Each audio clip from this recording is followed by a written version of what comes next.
ವತಿಯಿಂದ ಇಲ್ಲಿ ಭಾಗವಹಿಸಿದ ಎಲ್ಲರಿಗೂ ನಾವು ಧನ್ಯವಾದ ಹೇಳ್ತೀವಿ.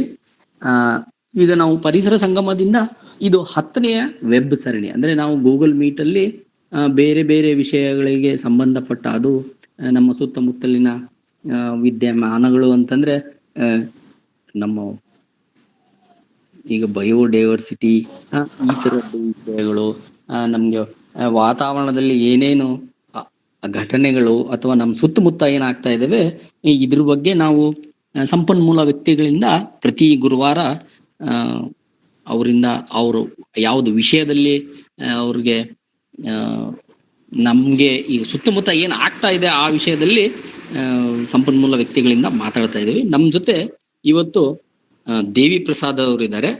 ನಮಸ್ಕಾರ ದೇವಿ ಪ್ರಸಾದ್ ಅವರೇ. ನಮಸ್ತೆ. ಕೇಳಿಸ್ತಾ ಇದೆ ನನ್ನ ಮಾತು? ಕೇಳಿಸ್ತಾ ಇದೆ. ಸರಿ.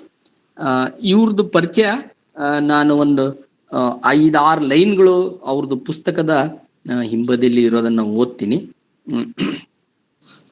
ದೇವಿ ಪ್ರಸಾದ್ KN ಇವರು ಸುಳ್ಯದ ನೆಹರು ಮೆಮೋರಿಯಲ್ ಕಾಲೇಜು, ಉಡುಪಿಯ ಪೂರ್ಣ ಪ್ರಜ್ಞಾ ಕಾಲೇಜು ಹಾಗೂ ಪುತ್ತೂರು ವಿವೇಕಾನಂದ ಕಾಲೇಜುಗಳಲ್ಲಿ ಒಟ್ಟು 32 ವರ್ಷಗಳ ಸಸ್ಯಶಾಸ್ತ್ರ ಪ್ರಾಧ್ಯಾಪಕರಾಗಿ ಕರ್ತವ್ಯ ನಿರ್ವಹಿಸಿ ನಿವೃತ್ತಿ ಹೊಂದಿರುತ್ತಾರೆ.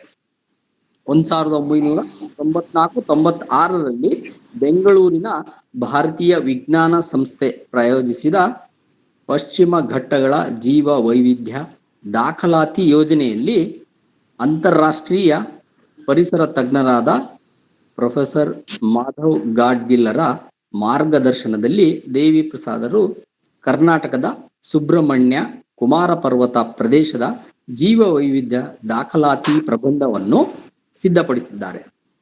96-97ರಲ್ಲಿ ದೇಶದ 7 ರಾಜ್ಯಗಳ ಮೊದಲ ತಯಾರಾದ 58 ಜನತಾ ಜೀವ ವೈವಿಧ್ಯ ದಾಖಲಾತಿಗಳಲ್ಲಿ ಒಂದಾದ ಕರ್ನಾಟಕದ ದಕ್ಷಿಣ ಕನ್ನಡ ಜಿಲ್ಲೆಯ ಸುಬ್ರಹ್ಮಣ್ಯ ಗ್ರಾಮ ಪಂಚಾಯತ್ನ ಜನತಾ ಜೀವ ವೈವಿಧ್ಯ ದಾಖಲಾತಿಯ ಸಂಯೋಜಕರಾಗಿ ಕಾರ್ಯನಿರ್ವಹಿಸಿದ್ದಾರೆ.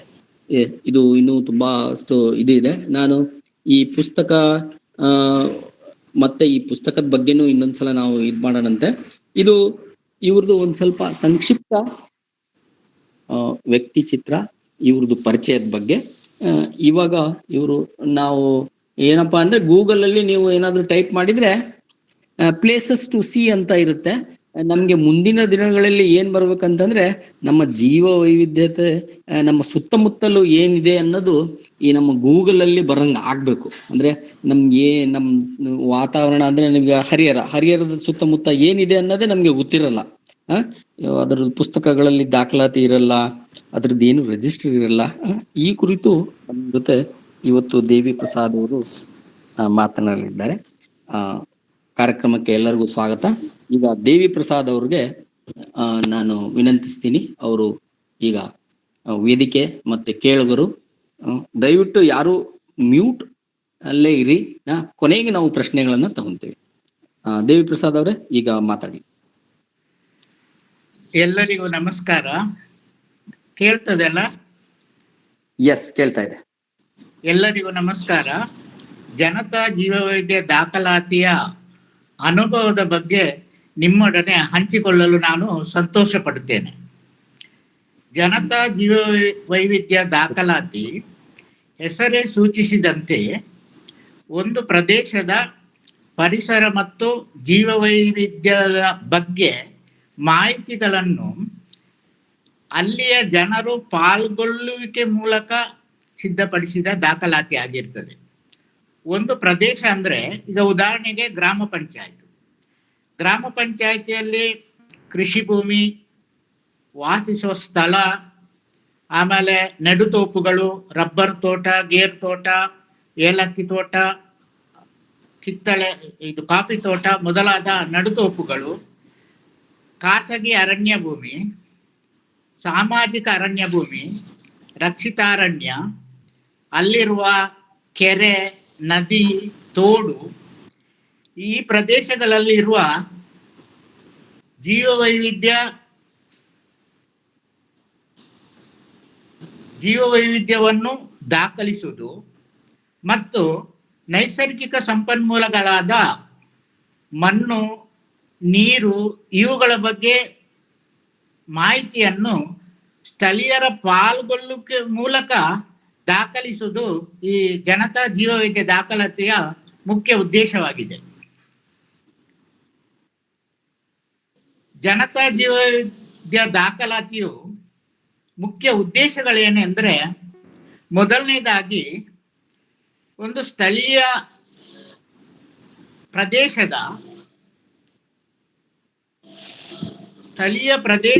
ಪರಿಸರ ಮತ್ತು ಜೀವವೈವಿಧ್ಯ ಇವುಗಳ ಬಗ್ಗೆ ಆ ಪ್ರದೇಶದ ಜನರಲ್ಲಿರುವ, ಸ್ಥಳೀಯರಲ್ಲಿರುವ, ಅಂದ್ರೆ ಪರಿಸರ ಮತ್ತು ಜೀವವೈವಿಧ್ಯದ ಬಗ್ಗೆ ಸ್ಥಳೀಯ ಜನರಲ್ಲಿರುವ ಜ್ಞಾನವನ್ನು, ಅವರ ತಿಳುವಳಿಕೆಯನ್ನು, ಪಾರಂಪರಿಕ ಜ್ಞಾನವನ್ನು, ಅವರ ಆಚರಣೆಯನ್ನು, ಅವರ ಸಂಪ್ರದಾಯವನ್ನು ದಾಖಲಿಸುವುದು.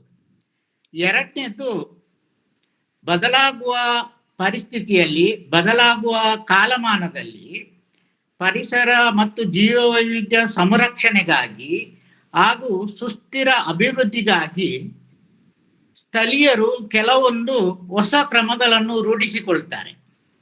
ಈ ಹೊಸ ಕ್ರಮಗಳನ್ನು ಮುಂದುವರಿಸಿಕೊಂಡು ಹೋಗಲು ಅನುಕೂಲ ಆಗುವಂತೆ ಅವುಗಳನ್ನು ದಾಖಲಿಸಿಕೊಂಡು ಅವುಗಳಿಗೆ ಒಂದು ಕಾನೂನು ಚೌಕಟ್ಟನ್ನು ಒದಗಿಸಿಕೊಡುವುದು ಇದರ ಉದ್ದೇಶವಾಗಿದೆ. ಇನ್ನು ಸ್ಥಳೀಯ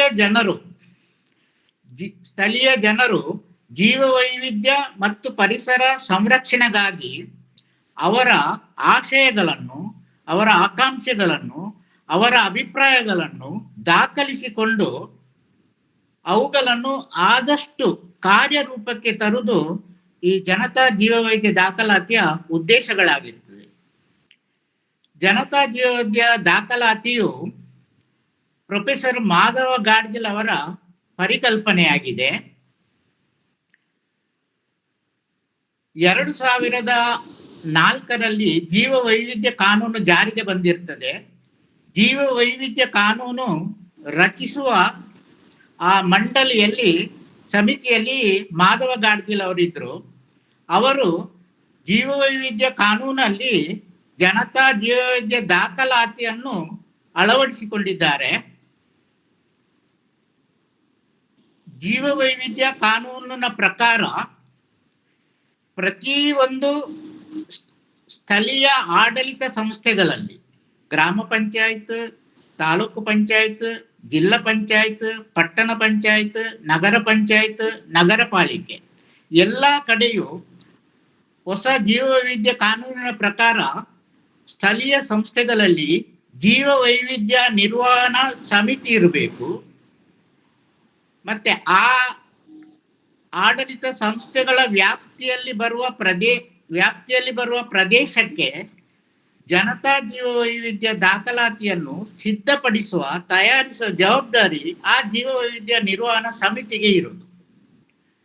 ಹೀಗೆ ಜೀವವೈವಿಧ್ಯ ನಿರ್ವಹಣಾ ಸಮಿತಿಗೆ ಸಾಂವಿಧಾನಿಕ ಮನ್ನಣೆ ಇದೆ, ಕಾನೂನು ರಕ್ಷಣೆ ಇದೆ. ಈ ಸಮಿತಿ ತಯಾರಿಸಿದ ಜೀವವೈವಿಧ್ಯ ದಾಖಲಾತಿಗೂ ಕೂಡ ಸಂವಿಧಾನಿಕ ಮನ್ನಣೆ ಇದೆ. ಆಮೇಲೆ ಈ ದಾಖಲಾತಿಯು ಕೋರ್ಟಿನಲ್ಲಿ ಮನ್ನಣೆಯನ್ನು ಪಡೆಯುತ್ತದೆ. ಮಾಧವ ಗಾಡ್ಗಿಲ್ ಅವರ ಪಶ್ಚಿಮ ಘಟ್ಟಗಳ ಸಂರಕ್ಷಣಾ ವರದಿಯಲ್ಲಿಯೂ ಅವರು ಒಂದು ಕಡೆ ಹೇಳ್ತಾರೆ, ಪರಿಸರಕ್ಕೆ ಸಂಬಂಧಪಟ್ಟ ವಿಚಾರಗಳಲ್ಲಿ ಸ್ಥಳೀಯ ಸಂಸ್ಥೆಗಳ ನಿರ್ಧಾರಕ್ಕೆ ಹೆಚ್ಚು ಮಹತ್ವ ಕೊಟ್ಟು ಅಲ್ಲಿ ನಿರ್ಧಾರ ತಗೊಂಡ ನಂತರ ಆ ನಿರ್ಧಾರಗಳು ಮೇಲಿನ ಹಂತಕ್ಕೆ ಹೋಗಿ ಮೇಲಿನ ಹಂತದಿಂದ ಕೆಳಗೆ ಹೇರಲ್ಪಡುವುದಲ್ಲ, ಮೇಲಿನ ಹಂತಕ್ಕೆ ಸ್ಥಳೀಯರು ತೆಗೆದುಕೊಂಡ ನಿರ್ಧಾರಗಳು ಅಲ್ಲಿಗೆ ಮೊದಲು ಹೋಗಬೇಕು. ಆಮೇಲೆ ಅಧಿಕಾರ ವಿಕೇಂದ್ರೀಕರಣದ ಮೂಲಕ ಸ್ಥಳೀಯ ಸಂಸ್ಥೆಗಳ ನಿರ್ಧಾರಕ್ಕೆ ಬೆಂಬಲ ನೀಡಬೇಕು. ಅದಕ್ಕೆ ಪೂರಕವಾಗಿ, ಅಂದ್ರೆ ವರದಿಯಲ್ಲಿ ಅವರು ಆತರ ಹೇಳ್ತಾರೆ, ಅದಕ್ಕೆ ಪೂರಕವಾಗಿ ಈ ಜನತಾ ಜೀವವೈವಿಧ್ಯ ದಾಖಲಾತಿಯು ಸಹಾಯಕವಾಗುವುದು. ಇನ್ನು ಜನತಾ ಜೀವವೈವಿಧ್ಯ ಕಾನೂನು 2004ರಲ್ಲಿ ಜಾರಿಗೆ ಬಂದಿರೋದು ಭಾರತ ದೇಶಾದ್ಯಂತ. ಮಾಧವ ಗಾಡ್ಗಿಲ್ರು 1996ರಲ್ಲಿ ಅನೇಕ ಸಂಯೋಜಕರನ್ನು ರೂಢಿಸಿಕೊಂಡು ಭಾರತದಲ್ಲಿ 6 ರಾಜ್ಯಗಳು ಮತ್ತು 1 ಕೇಂದ್ರಾಡಳಿತ ಪ್ರದೇಶದಲ್ಲಿ ಒಟ್ಟು 52 ಗ್ರಾಮ ಪಂಚಾಯತ್ಗಳ ಜೀವವೈದ್ಯ ದಾಖಲಾತಿಯನ್ನು ಸಿದ್ಧಪಡಿಸ್ತಾರೆ. ಅದೇ ಯೋಜನೆಯಲ್ಲಿ ಕರ್ನಾಟಕ ರಾಜ್ಯದಲ್ಲಿ ಒಟ್ಟು 8 ಜೀವವೈದ್ಯ ದಾಖಲಾತಿ ತಯಾರಾಗ್ತದೆ. ಅದರಲ್ಲಿ 1 ಜೀವವೈದ್ಯ ದಾಖಲಾತಿಯ ಸಂಯೋಜಕನಾಗಿ ಕೆಲಸ ಮಾಡಲು ನನಗೆ ಅವಕಾಶ ಕೊಟ್ಟಿದ್ರು. ನಾನು ಸುಬ್ರಹ್ಮಣ್ಯದ ಗ್ರಾಮ ಪಂಚಾಯತ್ನ ಜನತಾ ಜೀವವೈದ್ಯ ದಾಖಲಾತಿಯನ್ನು ಸಿದ್ಧಪಡಿಸಿರುವೆನು. ಭಾರತದಲ್ಲಿ ಪ್ರಥಮವಾಗಿ ಏಕಕಾಲದಲ್ಲಿ 6 ರಾಜ್ಯಗಳಲ್ಲಿ ಮತ್ತು 1 ಕೇಂದ್ರಾಡಳಿತ ಪ್ರದೇಶದಲ್ಲಿ 52 ಜನತಾ ಜೀವವೈದ್ಯ ದಾಖಲಾತಿಗಳು ಸಿದ್ಧವಾಗ್ತದೆ.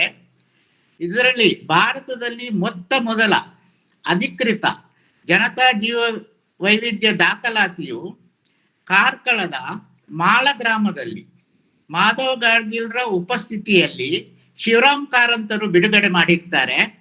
ಅಲ್ಲಿ ಕಾರ್ಕಳ ಭುವನೇಂದ್ರ ಕಾಲೇಜಿನ ಡಾಕ್ಟರ್ ಪ್ರಭಾಕರ್ ಆಚಾರ್ಯ ಅವರು ಕಾರ್ಯನಿರ್ವಹಿಸಿರ್ತಾರೆ. ಕರ್ನಾಟಕ ರಾಜ್ಯದಲ್ಲಿ 8 ಗ್ರಾಮ ಪಂಚಾಯಿತಿಯಲ್ಲಿ ಈ ಪ್ರಥಮ ಜನತಾ ಜೀವ ವೈವಿಧ್ಯ ದಾಖಲಾತಿಗಳು ತಯಾರಾಗಿರ್ತದೆ. ಈ ದಾಖಲಾತಿಗಳನ್ನು ಮಾಧವ ಗಾಡ್ಗಿಲ್ರು ಕರ್ನಾಟಕ ಸರ್ಕಾರಕ್ಕೆ ಸಲ್ಲಿಸಿ ಈ ರೀತಿಯ ಜನತಾ ಜೀವ ವೈವಿಧ್ಯ ದಾಖಲಾತಿಗಳು ಕರ್ನಾಟಕ ರಾಜ್ಯದ ಪ್ರತಿಯೊಂದು ಗ್ರಾಮ ಪಂಚಾಯತಿನಲ್ಲಿ ಕೂಡ ಸಿದ್ಧಪಡಿಸಬೇಕು ಅಂತ ಒಂದು ಪ್ರಸ್ತಾವನೆಯನ್ನು ಸಲ್ಲಿಸ್ತಾರೆ.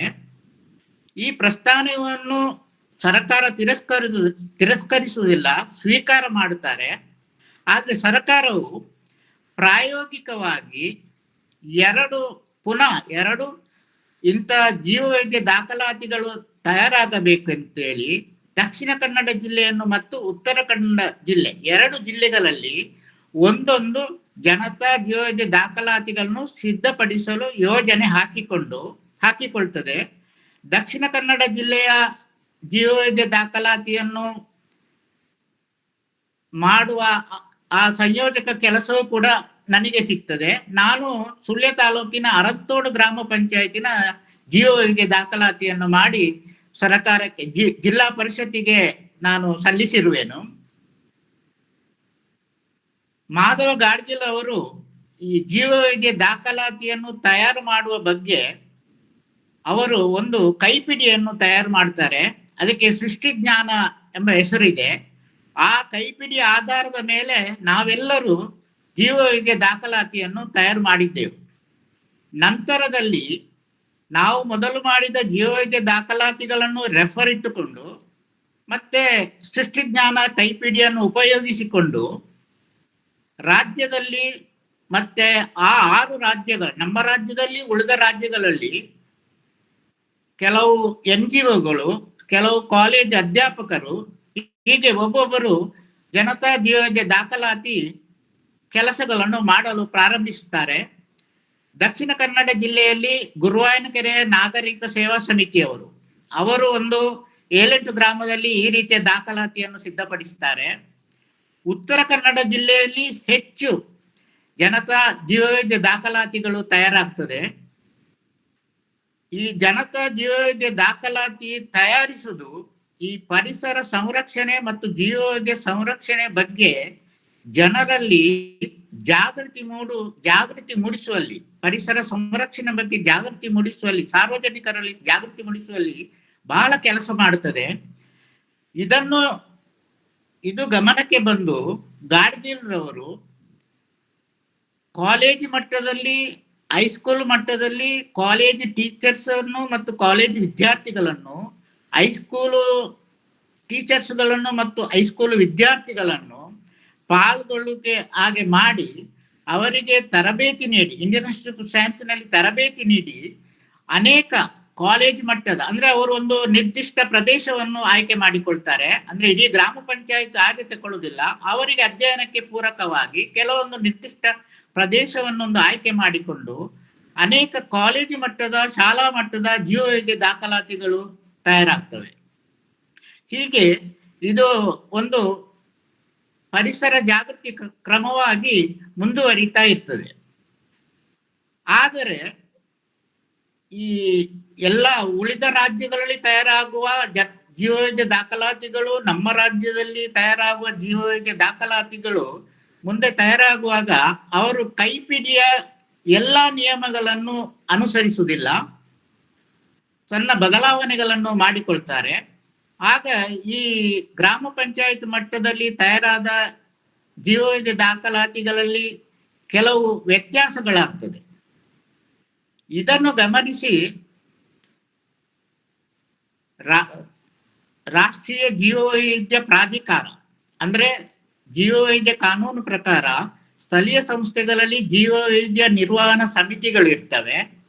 ರಾಜ್ಯ ಮಟ್ಟದಲ್ಲಿ ಕರ್ನಾಟಕ ಜೀವವೈದ್ಯ ಮಂಡಳಿ ಇರ್ತದೆ. ರಾಷ್ಟ್ರ ಮಟ್ಟದಲ್ಲಿ ಜೀವವೈದ್ಯ ಪ್ರಾಧಿಕಾರ ಇರ್ತದೆ. ಜೀವವೈದ್ಯ ಪ್ರಾಧಿಕಾರ ಹೆಡ್ ಆಫೀಸ್ ಚೆನ್ನೈಯಲ್ಲಿದೆ. ರಾಷ್ಟ್ರೀಯ ಪ್ರಾಧಿಕಾರವು ಒಂದು ಯೋಜನೆ, ಒಂದು ಕೈಪಿಡಿ ತಯಾರು ಮಾಡುವ ಯೋಜನೆ ಸಿದ್ಧಪಡಿಸ್ತದೆ. ಅಂದ್ರೆ ಜೀವವೈದ್ಯ ಕಾನೂನು ಪ್ರಕಾರ ಭಾರತದ ಪ್ರತಿ ಒಂದು ಗ್ರಾಮ ಪಂಚಾಯತ್ಗಳಲ್ಲಿ, ತಾಲೂಕು ಪಂಚಾಯತ್ಗಳಲ್ಲಿ, ಜಿಲ್ಲಾ ಪಂಚಾಯತ್ಗಳಲ್ಲಿ ಮತ್ತೆ ಪಟ್ಟಣ ಪಂಚಾಯತ್, ನಗರ ಪಾಲಿಕೆ ಎಲ್ಲ ಕಡೆ ಜೀವವೈದ್ಯ ನಿರ್ವಹಣಾ ಸಮಿತಿ ರಚಿಸಬೇಕು ಹಾಗೂ ಜೀವವೈದ್ಯ ದಾಖಲಾತಿ ಇವು ನಡೆಯಬೇಕು. ಮತ್ತೆ ಇಡೀ ದೇಶದ ಎಲ್ಲಾ ಜೀವವೈದ್ಯ ದಾಖಲಾತಿಗಳು ಒಂದೇ ನಿಯಮವನ್ನು ಪಾಲಿಸಬೇಕು. ಯಾಕೆಂದ್ರೆ ಮುಂದೆ ಇದನ್ನು ಕಂಪ್ಯೂಟರೈಸ್ ಮಾಡಲಿಕ್ಕೆ, ಡೇಟಾ ಅನಾಲಿಸಿಸ್ ಮಾಡಲಿಕ್ಕೆ, ವೆಬ್ಸೈಟ್ ಅಲ್ಲಿ ಅನಾಲಿಸಿಸ್ ಮಾಡಲಿಕ್ಕೆ ಎಲ್ಲಾ ಜೀವವೈದ್ಯ ದಾಖಲಾತಿಗಳು ಒಂದೇ ನಿಯಮವನ್ನು ಅನುಸರಿಸಬೇಕು ಅಂತ ಹೇಳಿ ಒಂದು ಕೈಪಿಡಿಯನ್ನು ಇಡೀ ದೇಶಕ್ಕೆ ಅನ್ವಯವಾಗುವ ಹಾಗೆ ಜನತಾ ಜೀವ ವೈವಿಧ್ಯ ದಾಖಲಾತಿಯನ್ನು ಹೇಗೆ ತಯಾರಿಸಬೇಕು ಅಂತ ಹೇಳಿ ಒಂದು ಕೈಪಿಡಿಯನ್ನು ತಯಾರು ಮಾಡ್ತಾರೆ. ಕೈಪಿಡಿಯನ್ನು ತಯಾರು ಮಾಡಿ ಎಲ್ಲಾ ರಾಜ್ಯಗಳಿಗೆ ಕಳಿಸಿ ಅದು ಆಯಾ ರಾಜ್ಯಗಳ ಭಾಷೆಯಲ್ಲಿ ಹೊರಬರುತ್ತದೆ.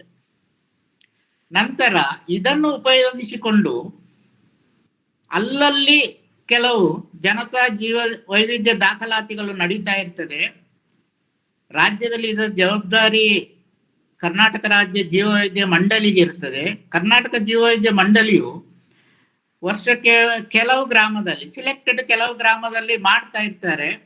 ಆದ್ರೆ ಈ ದಾಖಲಾತಿ ಕಾನೂನಿನ ಪ್ರಕಾರ ದಾಖಲಾತಿ ಮಾಡುವ ಯೋಜನೆಯು ಅಷ್ಟು ಪ್ರಗತಿಯಾಗಿರುವುದಿಲ್ಲ, ಅಪರೂಪಕ್ಕೆ ಒಂದೊಂದು ಹಾಕ್ತಾ ಇರ್ತದೆ. ಹೀಗೆ ಈ ಕಾನೂನು ಬಂದದ್ದು 2006ರಲ್ಲಿ. ಆಮೇಲೆ ಒಂದು ಕೆಲವು ವರ್ಷಗಳ ಕಾಲ ಇದು ನಿಧಾನಗತಿಯಲ್ಲಿ ನಡೀತಾ ಇರ್ತದೆ. ಇದರ ಬಗ್ಗೆ ಸರ್ಕಾರಗಳು ಎಷ್ಟು ಗಮನ ಕೊಡಲಿಲ್ಲ. ಆಮೇಲೆ 2016ರಲ್ಲಿ ಪೂನಾದ ಒಬ್ರು ಪರಿಸರ ಕಾರ್ಯಕರ್ತರು ರಾಷ್ಟ್ರೀಯ ಹಸಿರು ಪೀಠಕ್ಕೆ ಒಂದು ಅಪೀಲ್ ಹಾಕ್ತಾರೆ. ಅದರಲ್ಲಿ ಅವರು ಅಪೀಲಲ್ಲಿ ಏನು ತಿಳಿಸ್ತಾರೆ ಅಂತ ಹೇಳಿದ್ರೆ, ಜೀವವೈದ್ಯ ಕಾನೂನು ಪ್ರಕಾರ ಸ್ಥಳೀಯ ಸಂಸ್ಥೆಗಳಲ್ಲಿ ಜೀವ ವೈವಿಧ್ಯ ನಿರ್ವಹಣಾ ಸಮಿತಿಗಳು ಸರಿಯಾಗಿ ರಚನೆ ಆಗಿಲ್ಲ. ಒಂದು ವೇಳೆ ರಚನೆ ಆಗಿದ್ರು ಅದು ಸರಿಯಾಗಿ ಕಾರ್ಯನಿರ್ವಹಿಸುವುದಿಲ್ಲ. ಜೀವವೈದ್ಯ ಕಾನೂನು ಪ್ರಕಾರ ಸ್ಥಳೀಯ ಸಂಸ್ಥೆಗಳಲ್ಲಿ ಜೀವವೈದ್ಯ ದಾಖಲಾತಿಯು ಸರಿಯಾಗಿ ನಡೆಯುತ್ತಿಲ್ಲ ಅಂತ ಒಂದು ಅಪೀಲ್ ಹಾಕ್ತಾರೆ. ಹಸಿರು ಪೀಠವು ಈ ಬಗ್ಗೆ ಅಧ್ಯಯನ ಮಾಡಿ 2018ರಲ್ಲಿ ಒಂದು ತೀರ್ಪು ಕೊಡ್ತದೆ. ಈ ತೀರ್ಪಿನ ಆದೇಶವು ಪ್ರತಿ ರಾಜ್ಯಗಳಿಗೂ ಹೋಗ್ತದೆ.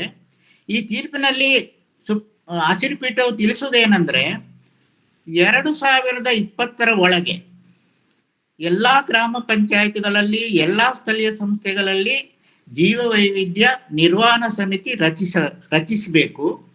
ಮತ್ತೆ ಈ ಜೀವ ವೈವಿಧ್ಯ ನಿರ್ವಹಣಾ ಸಮಿತಿ ಜೀವ ವೈವಿಧ್ಯ ದಾಖಲಾತಿ ಕೆಲಸವನ್ನು ಸಂಪೂರ್ಣಗೊಳಿಸಬೇಕು ಅಂತ ತೀರ್ಪು ಕೊಡ್ತದೆ.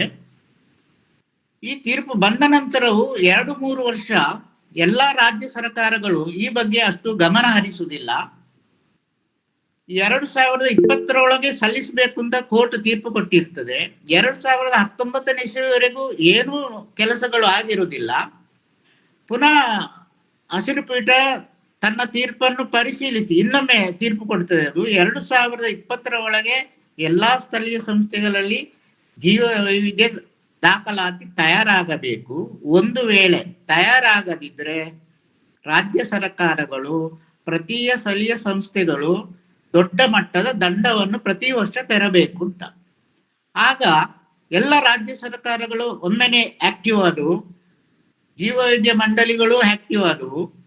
ನಮ್ಮ ಕರ್ನಾಟಕ ರಾಜ್ಯದಲ್ಲಿ ಕರ್ನಾಟಕ ಜೀವವೈದ್ಯ ಮಂಡಳಿಯು ಈ ಜೀವವೈದ್ಯ ದಾಖಲಾತಿ ರಚಿಸುವ ಜವಾಬ್ದಾರಿಯನ್ನು ಸಾಮಾಜಿಕ ಅರಣ್ಯ ಇಲಾಖೆಗೆ ಒಪ್ಪಿಸಿತು. ಸಾಮಾಜಿಕ ಅರಣ್ಯ ಇಲಾಖೆ ಪ್ರತಿ ಜಿಲ್ಲೆಯಲ್ಲಿ ಒಬ್ರು DCF ಇರ್ತಾರೆ.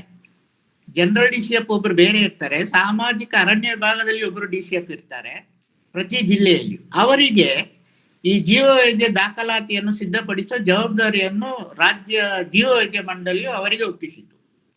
ಅವರು ಅವರ ಆಫೀಸಿನ ಉದ್ಯೋಗಿಗಳನ್ನು ಹಿಡಿದುಕೊಂಡು, ಅಂದ್ರೆ 6 ತಿಂಗಳೇ ಇರುವುದು, ಅದರ ಮೊದಲು ಇದು ರೆಡಿ ಆಗ್ಬೇಕು. ಅವರು ಸಂಯೋಜಕರನ್ನು ನೇಮಕ ಮಾಡಿಕೊಂಡು, ಅದರಲ್ಲಿ ಹೆಚ್ಚಿನ ಸಂಯೋಜಕರು ಕಾಲೇಜಿನ ಜೀವಶಾಸ್ತ್ರ ಉಪನ್ಯಾಸಕರುಗಳು, ಸಂಯೋಜಕರುಗಳನ್ನು ನೇಮಕ ಮಾಡಿಕೊಂಡು 2 ತಿಂಗಳ ಒಳಗೆ ಈ ಜೀವವೈದ್ಯ ದಾಖಲಾತಿಯನ್ನು ಸಿದ್ಧಪಡಿಸಬೇಕು ಅಂತ ಒಂದು ಆದೇಶ ಹೊರಡಿಸ್ತಾರೆ. ಮತ್ತೆ ಅಷ್ಟರವರೆಗೆ ಕೆಲವು ಕರ್ನಾಟಕ ರಾಜ್ಯ ಜೀವವೈದ್ಯ ಮಂಡಳಿಯು ಕೆಲವು ಇಂಥ ಜೀವವೈದ್ಯ ದಾಖಲಾತಿಗಳನ್ನು ಮಾಡಿರ್ತಾರೆ. ಅದರ ಒಂದೊಂದು ಸ್ಯಾಂಪಲ್ ಅನ್ನು ಎಲ್ಲ ಸಂಯೋಜಕರಿಗೆ ಕೊಡ್ತಾರೆ. ಈ ರೀತಿ ಮಾಡಿ ನೀವು ಒಂದು 2 ತಿಂಗಳಲ್ಲಿ ಒಂದು ರಿಪೋರ್ಟ್ ಕೊಡಬೇಕು ಅಂತ. ಎಲ್ಲಾ ಸಂಯೋಜಕರು ರಾಜ್ಯದ ಎಲ್ಲಾ ಜಿಲ್ಲೆಗಳಲ್ಲಿ ಪ್ರತಿ ಗ್ರಾಮ ಪಂಚಾಯತಿ, ಪ್ರತಿ ತಾಲೂಕು ಪಂಚಾಯತಿ, ಜಿಲ್ಲಾ ಪಂಚಾಯತಿದು ಜೀವವೈದ್ಯ ದಾಖಲಾತಿಗಳು 2 ತಿಂಗಳಲ್ಲಿ ರೆಡಿ ಆದವು. ಜಿಲ್ಲೆಯ DCF ಆ ಜಿಲ್ಲೆಗೆ ಸಂಬಂಧಪಟ್ಟ ಎಲ್ಲಾ ದಾಖಲಾತಿಗಳನ್ನು ಜೀವವೈದ್ಯ ಮಂಡಳಿಗೆ ಸಬ್ಮಿಟ್ ಮಾಡಿದ್ರು. ಮತ್ತೆ ಕೆಲವು ದಿನದಲ್ಲಿ ರಾಜ್ಯ ಜೀವವೈವಿಧ್ಯ ಮಂಡಳಿ ಒಂದು ಪ್ರಕಟಣೆಯನ್ನು ಹೊರಡಿಸಿತು. ಕರ್ನಾಟಕ ರಾಜ್ಯದಲ್ಲಿ ಎಲ್ಲಾ ಸ್ಥಳೀಯ ಸಂಸ್ಥೆಗಳಲ್ಲಿ ಜೀವವೈವಿಧ್ಯ ದಾಖಲಾತಿ ಕೆಲಸವು ಸಂಪೂರ್ಣವಾಗಿದೆ. ಈ ವರದಿಯನ್ನು ಹಸಿರು ಪೀಠಕ್ಕೂ ಸಬ್ಮಿಟ್ ಮಾಡಲಾಗಿದೆ. ಮತ್ತೆ ಕೆಲವು ಸಮಯದ ನಂತರ ಈ ಬಗ್ಗೆ ಯಾವುದೇ ಕೆಲಸಗಳು ಮುಂದುವರಿಲಿಲ್ಲ. 2020ರಲ್ಲಿ ಇದು ಸಬ್ಮಿಟ್ ಆಗಿದೆ. ಜನತಾ ಜೀವವೈವಿಧ್ಯ ದಾಖಲಾತಿಯು ಕಾನೂನಿನ ಪ್ರಕಾರ 3 ವರ್ಷಕ್ಕೊಮ್ಮೆ ನವೀಕರಿಸಬೇಕು. ಈಗ 2020ಕ್ಕೆ ಸಬ್ಮಿಟ್ ಮಾಡಿ, ಈಗ 2026, ಈಗ 2ನೇ ಸಲ ನವೀಕರಿಸಬೇಕಾದ ಸಮಯ. ಆದ್ರೆ ಏನು ಈ ಸಬ್ಮಿಟ್ ಮಾಡಿದ ನಂತರ ಈ ಬಗ್ಗೆ ಏನೂ ಪ್ರಗತಿಯೂ ಆಗಲಿಲ್ಲ. ನಾವು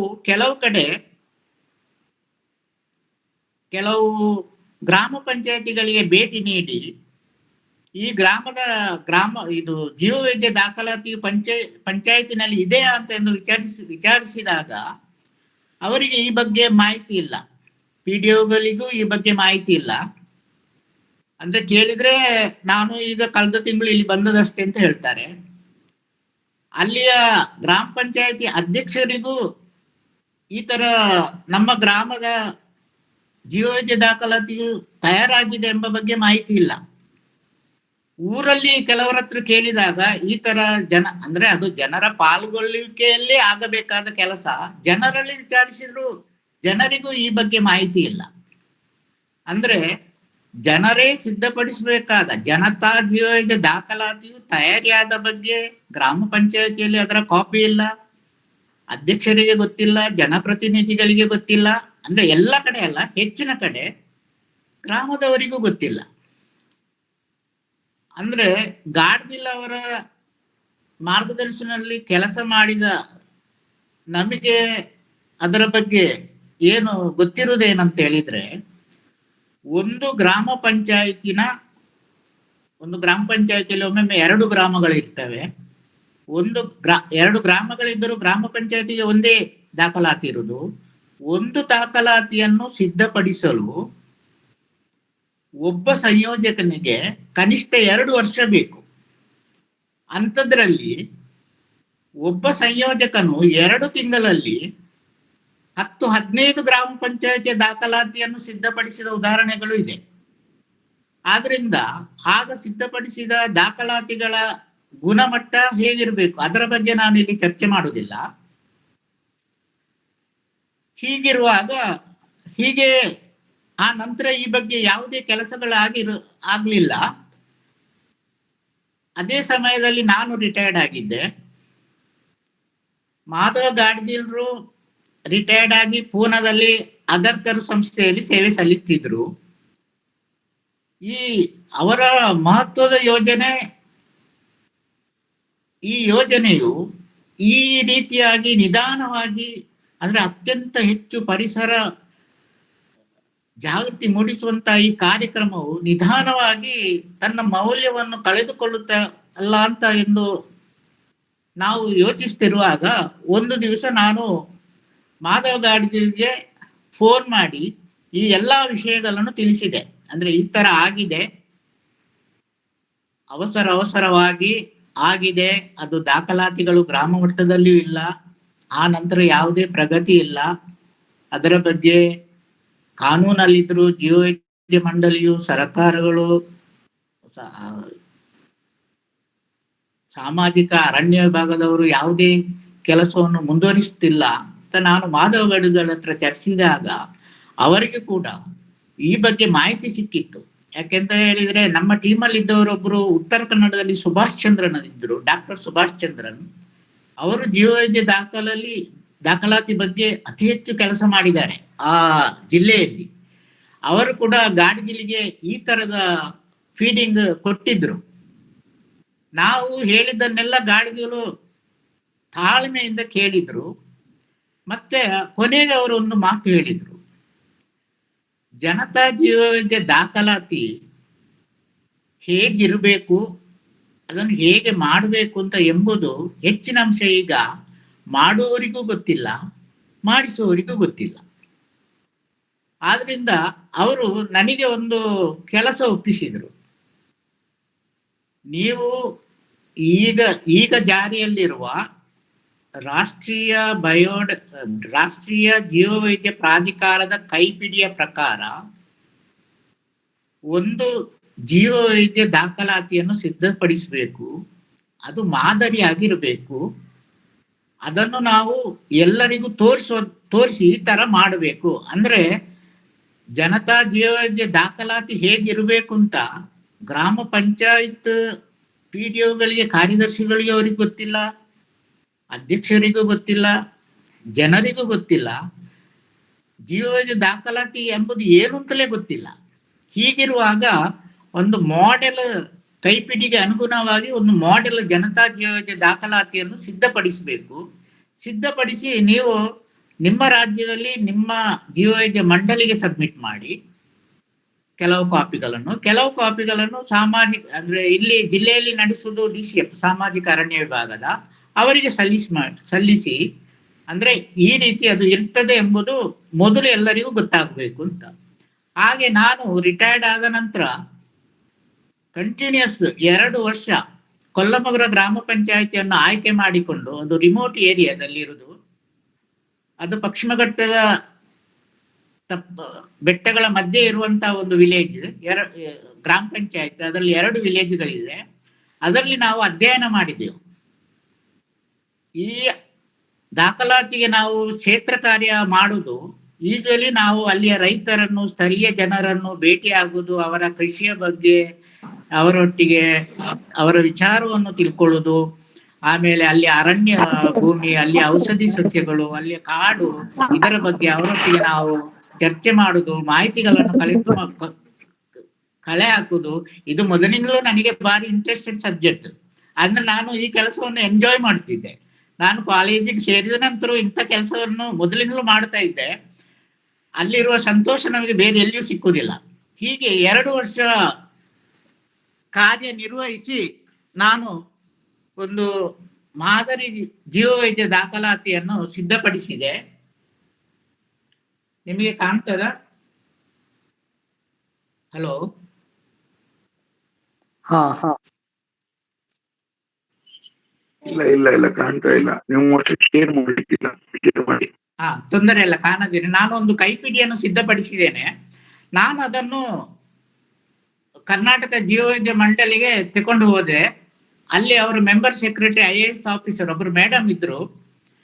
ಅವರು ಈ ದಾಖಲಾತಿಯನ್ನು ನೋಡಿ ಅವರು ತುಂಬಾ ಚೆನ್ನಾಗಿದೆ ಅಂತ ಪ್ರಶಂಸೆ ಮಾಡಿದ್ರು.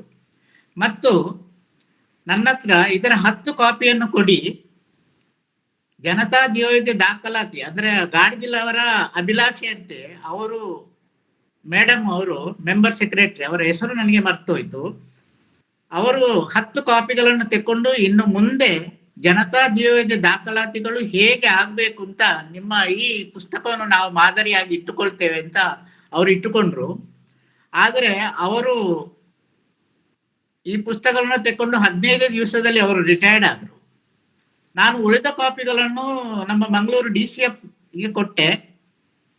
ಅವರು ಪುಸ್ತಕವನ್ನು ನೋಡಿ ಪುಸ್ತಕ ಚೆನ್ನಾಗಿದೆ ಅಂತ ಹೇಳಿ ಪುಸ್ತಕವನ್ನು ನನಗೆ ವಾಪಸ್ ಕೊಟ್ರು. ಅವರು ಯಾವುದೇ ಕಾಪಿಗಳನ್ನು ತಕೊಳ್ಳಿಲ್ಲ. ಇದು ಈ ರೀತಿಯಾಗಿ ನಡೀತಾ ಇತ್ತು. ಈಗ ದೇಶದ ಉಳಿದ ರಾಜ್ಯಗಳ ಬಗ್ಗೆ ನನಗೆ ಅಷ್ಟು ಮಾಹಿತಿ ಇಲ್ಲ. ಕರ್ನಾಟಕ ರಾಜ್ಯದಲ್ಲಿ ಈ ಜನತಾ ಜೀವವೈದ್ಯ ದಾಖಲಾತಿ ರಚನೆಯು ಆಲ್ಮೋಸ್ಟ್ ನಿಂತು ಹೋಗಿದೆ ಅಂತಲೇ ಹೇಳ್ಬೋದು. ಈಗ ಇವತ್ತು ನಾವು ಇಲ್ಲಿ ಮುಖ್ಯವಾಗಿ ಇನ್ನು ಮುಂದೆ ಚರ್ಚೆ ಮಾಡಬೇಕಾದ್ದು ನಾನು ಈ ಬಗ್ಗೆ ಕೆಲವರಲ್ಲಿ ವಿಚಾರಿಸಿದಾಗ, ಅಂದ್ರೆ ಕೆಲವು ವಿಜ್ಞಾನಿಗಳಲ್ಲಿ, ಕೆಲವು ಪರಿಸರ ತಜ್ಞರಲ್ಲಿ, ಕೆಲವು ಕೃಷಿಕರಲ್ಲಿ, ಅರಣ್ಯ ಇಲಾಖೆಯವರಲ್ಲಿ, ಕೆಲವರಲ್ಲಿ ವಿಚಾರಿಸಿದಾಗ ಜನತಾ ಜೀವವೈದ್ಯ ದಾಖಲಾತಿ ಈಗ ಅಗತ್ಯ ಇದೆಯಾ ಅಂತ ಪ್ರಶ್ನೆಗಳನ್ನು ಕೇಳಿದ್ರು. ಇನ್ನು ಕೆಲವರಲ್ಲಿ ವಿಚಾರಿಸಿದಾಗ ಈ ಜನತಾ ಜೀವವೈದ್ಯ ದಾಖಲಾತಿಯು ಅದರ ಮೌಲ್ಯವನ್ನೇ ಕಳೆದುಕೊಂಡಿದೆ, ಅದು ಔಟ್ಡೇಟೆಡ್, ಅದರ ಬಗ್ಗೆ ಇನ್ನು ಮಾತಾಡುವ ಅಗತ್ಯ ಇಲ್ಲ ಅಂತ ಆ ರೀತಿಯ ಇದನ್ನು ಕೊಟ್ರು. ಆದ್ರೆ ನನ್ನ ಅಭಿಪ್ರಾಯದ ಪ್ರಕಾರ ಇದು ಗಾಡ್ಗಿಲ್ ಅವರ ಮಹತ್ತರವಾದ ಯೋಜನೆ. ಅವರು ಅನೇಕ ಕ್ಷೇತ್ರ ಕಾರ್ಯ ಮಾಡಿ, ಅಂದ್ರೆ ಅವರು ಭಾರತದ ಎಲ್ಲಾ ಹಳ್ಳಿಗಳಲ್ಲಿ ಎಲ್ಲಾ ರೀತಿಯ ಜನರೊಡನೆ ಬೆರೆತು, ರೈತರೊಡನೆ, ಮೀನುಗಾರರೊಡನೆ, ಗುಡ್ಡಗಾಡು ಜನರೊಡನೆ, ಎಲ್ಲ ಅವರೊಡನೆ ಮೀನುಗಾರರೊಡನೆ ಬೆರೆತು ಅವರ ಅನುಭವದಿಂದ ಈ ಯೋಜನೆಯನ್ನು ರೂಪಿಸ್ತಾರೆ. ಅದನ್ನು ಜೀವವೈದ್ಯ ಕಾನೂನಲ್ಲಿಯೂ ಅಳವಡಿಸ್ತಾರೆ. ಮತ್ತೆ ಅವರ ಜೀವನ ಚರಿತ್ರೆಯಲ್ಲಿ ಇದಕ್ಕಾಗಿ ಜನತಾ ಜೀವವೈದ್ಯ ದಾಖಲಾತಿಗಳು ಅಂತ ಎಂಬ ಒಂದು ಅಧ್ಯಾಯವೇ ಇದೆ. ಅವರ ಜೀವನ ಚರಿತ್ರೆಯಲ್ಲಿ ಅವರ ಜೀವನದ ಬಗ್ಗೆಗಿಂತ ಜಾಸ್ತಿ ಜೀವ ವೈವಿಧ್ಯದ ಬಗ್ಗೆ ಇರೋದು. ಅದರಲ್ಲಿ ಒಂದು ಚಾಪ್ಟರೇ ಇದೆ, ಜನತಾ ಜೀವವೈದ್ಯ ದಾಖಲಾತಿಗಳು ಅಂತ. ಅದರಲ್ಲಿ ಅವರು ಇದರ ಬಗ್ಗೆ ಎಲ್ಲವನ್ನು ವಿವರಿಸ್ತಾರೆ. ಕೆಲವು ಕಡೆ ಈ ಜನತಾ ಜೀವವೈದ್ಯ ದಾಖಲಾತಿಯಿಂದಾಗಿ ಏನು ಪ್ರಯೋಜನಗಳು ಸಿಕ್ಕಿದೆ ಅಂತಲೂ ಆ ಪುಸ್ತಕದಲ್ಲಿ ಅವರ ಜೀವನ ಚರಿತ್ರೆಯಲ್ಲಿ ಬರೀತಾರೆ. ಹೀಗಿರುವಾಗ ಇವತ್ತು ಈ ತರದ ಜೀವವೈದ್ಯ ದಾಖಲಾತಿ ಬೇಕಾದ ಅಗತ್ಯ ಇದೆಯಾ, ಅದು ಔಟ್ಡೇಟೆಡ್ ಅಂತ ಹೇಳುವಾಗ ಭಾರಿ ಬೇಸರ ಆಗ್ತದೆ. ನನ್ನ ಪ್ರಕಾರ ಪರಿಸರ ಮತ್ತು ಜೀವವೈದ್ಯ ಸಂರಕ್ಷಣೆ ಆಗಬೇಕಾದ್ರೆ ಎಲ್ಲರಲ್ಲಿ, ಸ್ಥಳೀಯರಲ್ಲಿಯೂ, ಯುವಕರಲ್ಲಿಯೂ, ಪೇಟೆಯಲ್ಲಿರುವವರು ಎಲ್ಲರಲ್ಲಿಯೂ ಇದರ ಬಗ್ಗೆ ಜಾಗೃತಿ ಮೂಡಬೇಕು. ಪರಿಸರ ಸಂರಕ್ಷಣೆ ಬಗ್ಗೆ ಜಾಗೃತಿ ಮೂಡಿಸುವಲ್ಲಿ ಈ ಜೀವವೈದ್ಯ ದಾಖಲಾತಿಯು ಮಹತ್ತರ ಪಾತ್ರವನ್ನು ವಹಿಸ್ತದೆ. ಈ ಜೀವವೈದ್ಯ ದಾಖಲಾತಿಯು ನಿರಂತರವಾಗಿ ನಡೀತಾ ಇರಬೇಕು. ಇದರಿಂದ ಹಲವಾರು ಪ್ರಯೋಜನಗಳಿದೆ. ಇದು ನಿರಂತರವಾಗಿ ನಡೀತಾ ಇರಬೇಕು ಅಂತ ಹೇಳೋದು ನನ್ನ ಅಭಿಪ್ರಾಯ. ಆದರೆ ಇನ್ನು ಮುಂದಕ್ಕೆ ಈ ಜೀವವೈದ್ಯ ದಾಖಲಾತಿಯನ್ನು ಮಾಡುವಾಗ ಆ ಮೊದಲಿನ ಕೈಪಿಡಿಯಲ್ಲಿರುವ ಕೆಲವು ಬದಲಾವಣೆಗಳನ್ನು ನಾವು ತರಬೇಕಾಗ್ತದೆ. ಬದಲಾವಣೆಯದು ಕಾಲದ ನಿಯಮ. ನಾವು ಆ ಕೈಪಿಡಿಯಲ್ಲಿರುವ ನಿಯಮಗಳನ್ನು ಈಗಿನ ಪರಿಸರಕ್ಕೆ, ಈಗಿನ ಆಡಳಿತಕ್ಕೆ ಸರಿಯಾಗಿ ನಾವು ಕೆಲವು ಬದಲಾವಣೆಗಳನ್ನು ಮಾಡಿಕೊಳ್ಳಬೇಕಾಗ್ತದೆ. ಮತ್ತೆ ಮುಂದೆ ಇದನ್ನು ಯಾವ ರೀತಿ ಮಾಡಬಹುದು ಅಂತ ಶೇಷಗಿರಿ ರಾವ್ ಮತ್ತು ಗಾಡ್ಗಿಲ್ ಅವರು ಈ ಬಗ್ಗೆ ಚರ್ಚೆ ಮಾಡಿದ್ದಾರೆ ಅಂತ ಕಳೆದ ಗೂಗಲ್ ಮೀಟಿಂಗ್ ಅಲ್ಲಿ ಶೇಷಗಿರಿ ರಾವ್ ಅವರು ಪ್ರಸ್ತಾಪ ಮಾಡಿದ್ರು. ಅಂದ್ರೆ ಗಾಡ್ಗಿಲ್ ಅದನ್ನು ಇನ್ನೂ ಸಹ ಅದು ಕಾರ್ಯರೂಪಕ್ಕೆ ಬರಬೇಕು ಅಂತ ಅವರಲ್ಲಿ ಆ ಒಂದು ಇದು ಇತ್ತು. ಅದರಲ್ಲಿ ಮುಖ್ಯ ಬದಲಾವಣೆಗಳು ಏನು ಆಗ್ಬೇಕು ಅಂತ ಹೇಳಿದ್ರೆ 2006ರಲ್ಲಿ ಈ ಜೀವವೈದ್ಯ ಕಾನೂನು ಜಾರಿಗೆ ಬಂತು. ಆಗ ಕಾನೂನಿನ ಪ್ರಕಾರ ಸ್ಥಳೀಯ ಆಡಳಿತ ಸಂಸ್ಥೆಗಳಲ್ಲಿ ಜೀವವೈದ್ಯ ನಿರ್ವಹಣಾ ಮಂಡಳಿ ಇರಬೇಕು ಅಂತ ರಚಿಸಬೇಕು ಅಂತ ಕಾನೂನಿದೆ. ಮೊದಲನ ಕಾನೂನಿನ ಪ್ರಕಾರ ಈ ಸ್ಥಳೀಯ ಸಂಸ್ಥೆಗಳಲ್ಲಿ ರಚಿಸಲ್ಪಡುವ ಜೀವವೈದ್ಯ ನಿರ್ವಹಣಾ ಸಮಿತಿಯ ಅಧ್ಯಕ್ಷ ಸ್ಥಾನ ಆ ಗ್ರಾಮ ಪಂಚಾಯತಿನಲ್ಲಿ ಕೃಷಿ ಬಗ್ಗೆ, ಅರಣ್ಯದ ಬಗ್ಗೆ, ಆಮೇಲೆ ನೀರಿನ ಬಗ್ಗೆ, ಮಣ್ಣಿನ ಬಗ್ಗೆ, ಒಟ್ಟು ಪರಿಸರ ಮತ್ತು ಪರಿಸರ ಸಂರಕ್ಷಣೆ ಬಗ್ಗೆ ಹೆಚ್ಚು ಜ್ಞಾನ ಇರುವವರು ಅದರ ಅಧ್ಯಕ್ಷರಾಗಬೇಕು ಅಂತ ನಿಯಮವಿತ್ತು.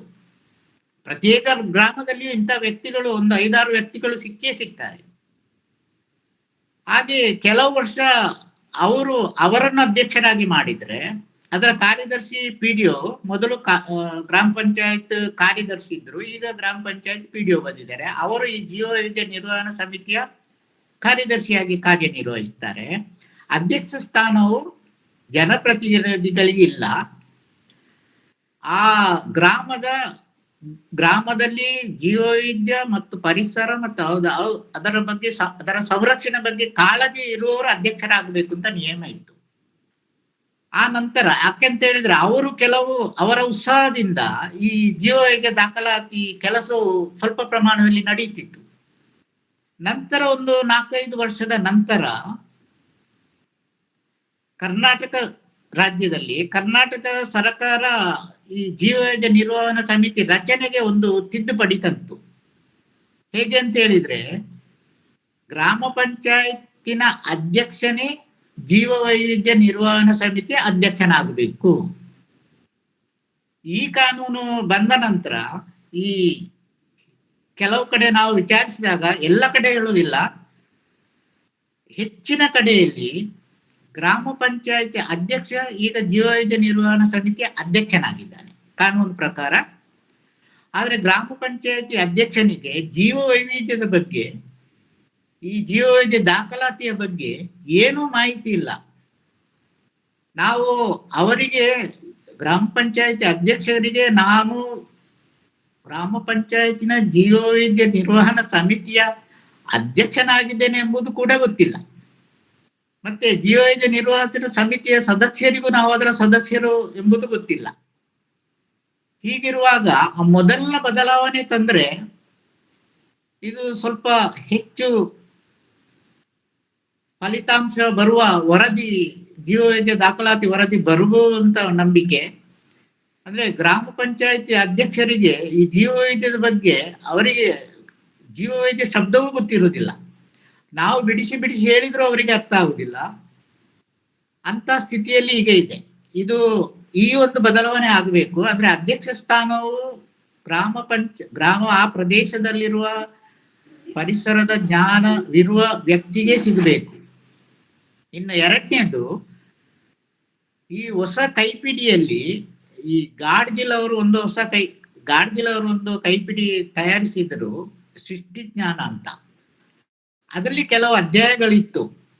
ಅದು ನಮ್ಮ ಜೀವವೈದ್ಯ ಸಂರಕ್ಷಣೆಗೆ ಭಾರಿ ಪೂರಕವಾಗಿರುವ, ಅಂದ್ರೆ ಸ್ಥಳೀಯ ಜನರ ಅಭಿಪ್ರಾಯಗಳಿಗೆ ಮನ್ನಣೆ ಕೊಡುವ ಅಧ್ಯಾಯಗಳಿದ್ದವು. ಏನು ಅಂತ ಹೇಳಿದ್ರೆ ಗ್ರಾಮದ ಪರಿಸರ ಇತಿಹಾಸ, ಅಂದ್ರೆ ಗ್ರಾಮದಲ್ಲಿ ಮೊದಲು ಕೃಷಿ ಹೇಗಿತ್ತು, ಈಗ ಅದು ಹೇಗೆ ಬದಲಾವಣೆ ಆಗಿದೆ, ಇನ್ನು ಮುಂದೆ ಹೇಗೆ ಬದಲಾವಣೆ ಆಗ್ಬಹುದು ಎಂಬ ಬಗ್ಗೆ ಗ್ರಾಮಸ್ಥರ ಮಾಹಿತಿಯನ್ನು ದಾಖಲಾತಿ ಮಾಡುವ ಆ ಚಾಪ್ಟರ್ ಪರಿಸರ ಇತಿಹಾಸ.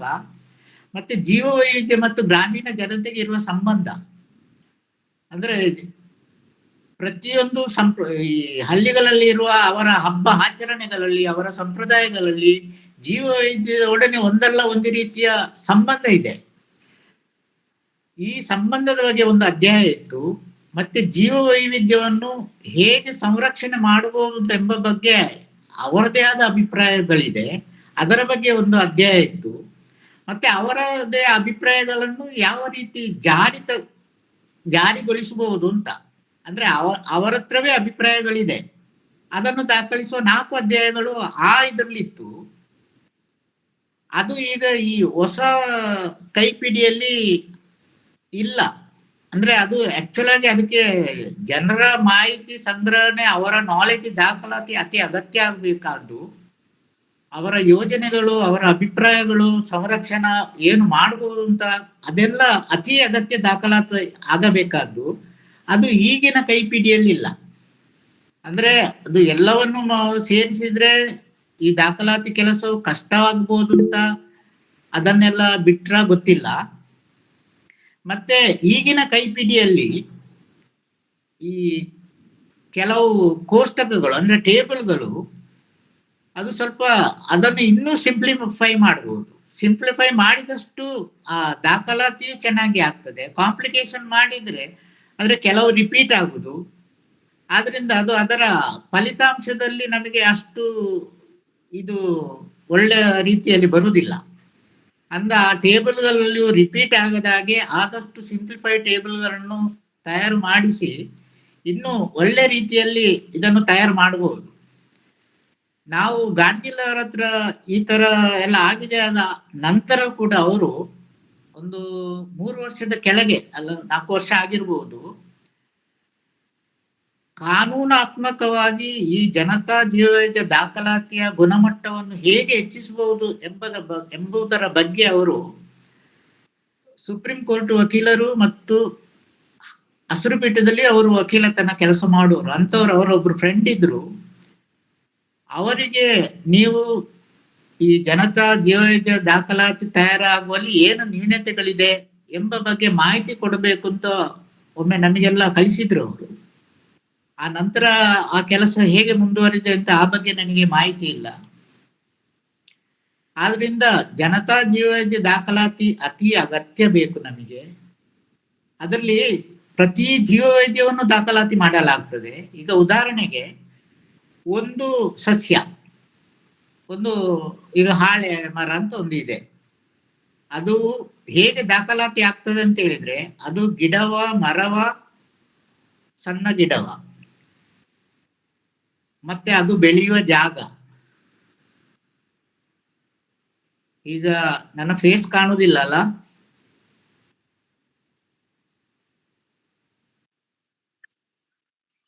ಅಲ್ಲ, ಅಲ್ಲ ಇಲ್ಲಿ ಕರೆಂಟ್ ಹೋಯ್ತು. ನಾನು ಮುಂದುವರಿಸ್ತೇನೆ. ನಾನು ಏನು ಈಗ ಅದನ್ನು ನಾವು ಈ ಜನತಾ ಜೀವವೈದ್ಯ ದಾಖಲಾತಿಯನ್ನು ನಾವು ಅಂದ್ರೆ ಕೋರ್ಟಿನ ವಕೀಲರು ಏನು ಮಾಡಿ ಮುಂದಿನ ಭಾಗ ಗೊತ್ತಿಲ್ಲ. ನಾನು ಕೊನೆಯದಾಗಿ ಏನು ಹೇಳುದು ಅಂತ ಹೇಳಿದ್ರೆ, ಜನತಾ ಜೀವವೈದ್ಯ ದಾಖಲಾತಿ ಒಂದು ಗಿಡದ ಬಗ್ಗೆ ಹೇಳ್ತಿದ್ದೆ. ಗಿಡ ಯಾವ ಜಾಗದಲ್ಲಿ ಬೆಳೀತದೆ, ಗಿಡದಿಂದ ಏನು ಉಪಯೋಗ ಇದೆ, ಅದು ಉರುವಲು ಕಟ್ಟಿಗೆಯ, ಔಷಧಿ ಸಸ್ಯವ, ಕಾಡುತ್ಪತ್ತಿ ನೀಡುವಂಥದ್ದ, ಪ್ರತಿಯೊಂದು ಮಾಹಿತಿಯನ್ನು ನಾವು ದಾಖಲಾತಿ ಮಾಡುತ್ತೇವೆ. ಮತ್ತೆ ಆ ಸಸ್ಯದ ಬಗ್ಗೆ ಪಾರಂಪರಿಕ ಜ್ಞಾನ, ಅಂದ್ರೆ ಆ ಸಸ್ಯದಿಂದ ಏನೆಲ್ಲ ಪ್ರಯೋಜನ ಇದೆ, ಅಂದ್ರೆ ಕೆಲವು ಸಸ್ಯಗಳಿಂದ ಬಣ್ಣವನ್ನು ತಯಾರು ಮಾಡ್ತೇವೆ, ಕೆಲವು ಸಸ್ಯಗಳಿಂದ ಹಗ್ಗವನ್ನು ತಯಾರು ಮಾಡ್ತೇವೆ ಅದರ ತೊಗಟೆಯಿಂದ, ಕೆಲವು ಸಸ್ಯಗಳನ್ನು ಔಷಧಿಯಾಗಿ ಉಪಯೋಗಿಸ್ತೇವೆ, ಕೆಲವು ಸಸ್ಯಗಳು ನಮಗೆ ಅಂದ್ರೆ ಸಸ್ಯಗಳಿಂದ ನಾನಾ ರೀತಿಯ ವಸ್ತುಗಳನ್ನು, ಕೆಲವು ಸಸ್ಯಗಳು ನಾಟಿ ವೈದ್ಯದಲ್ಲಿ ಉಪಯೋಗ, ಪ್ರತಿಯೊಂದು ಮಾಹಿತಿಯನ್ನು ಆ ಪುಸ್ತಕದಲ್ಲಿ ನಾವು ದಾಖಲಾತಿ ಮಾಡಿಕೊಳ್ತೇವೆ. ನಾವು ಕೊಲ್ಲಮಗರು ಗ್ರಾಮ ಪಂಚಾಯತಿನಲ್ಲಿ ಸುಮಾರು 1200 ಪ್ರತಿ ಗಿಡಗಳ ಎಲ್ಲ ಮಾಹಿತಿಗಳನ್ನು ನಾನು ದಾಖಲಿಸಿದ್ದೇನೆ. ಅದೇ ರೀತಿ ಪ್ರಾಣಿ ವರ್ಗದಲ್ಲಿ ಸಹ ಹಾಗೆ ಎಲ್ಲಾ ಮಾಹಿತಿಗಳನ್ನು ನಾವು ದಾಖಲಾತಿ ಮಾಡಿಕೊಳ್ತೇವೆ. ಇಂಥ ದಾಖಲಾತಿಗಳು ಕೊನೆ ಪಕ್ಷ ನಮ್ಮ ಪರಿಸರದಲ್ಲಿ ಈ ರೀತಿಯ ಸಸ್ಯ ವೈವಿಧ್ಯ, ಪ್ರಾಣಿ ವೈವಿಧ್ಯ, ಆಮೇಲೆ ಜಲ ಸಂಪನ್ಮೂಲ, ಮಣ್ಣಿನ ಸಂಪನ್ಮೂಲ ಇದೆ ಎಂಬುದು ದಾಖಲಾತಿ ಆಗಬೇಕು. ಅದು ಎಲ್ಲರಿಗೂ ಗೊತ್ತಾಗಬೇಕು, ಜನರಲ್ಲಿ ಜಾಗೃತಿ ಮೂಡಬೇಕು. ಅದಕ್ಕಾಗಿ ಈ ದಾಖಲಾತಿ ಕಾರ್ಯ ಮುಂದುವರಿಬೇಕು ಅಂತ ನನ್ನ ಆಶಯವಾಗಿದೆ. ಇಲ್ಲಿಗೆ ನನ್ನ ಮಾತುಗಳನ್ನು ಮುಗಿಸ್ತೇನೆ. ತುಂಬಾ ಧನ್ಯವಾದಗಳು ದೇವಿ ಪ್ರಸಾದ್ ಅವರೇ. ಈಗ ಒಂದು ಕೇಳುಗರಲ್ಲಿ ಪ್ರಶ್ನೆಗಳಿದ್ರೆ ಕೇಳಬಹುದು, ದಯವಿಟ್ಟು ನೇರವಾಗಿ ಕೇಳಿ. ಬೇರೆಯವ್ರು ಕೇಳೋಕ್ಕಿಂತ ಮುಂಚೆ ದೇವಿ ಪ್ರಸಾದ್ ಅವರು ನಂದೊಂದು ಪ್ರಶ್ನೆ ಈಗ ನೀವು ಮಾತಾಡ್ತಾ ಇರ್ಬೇಕಾದ್ರೆ ಬಂತು ನನ್ಗೆ. ಈ ನಮ್ಮ ಭಾರತ ದೇಶದಲ್ಲಿ ಇರೋ ಈ ಜನತಾ ಜೀವ ವೈವಿಧ್ಯ ದಾಖಲಾತಿ ಬೇರೆ ದೇಶದಲ್ಲೂ ಇದೆನಾ? ಬೇರೆ ದೇಶದಲ್ಲಿಯೂ ಇದೆಯಾ ಅಂತ ಅದರವಾಗಿ ಸ್ಪಷ್ಟವಾಗಿ ಉತ್ತರದ ಬದಲು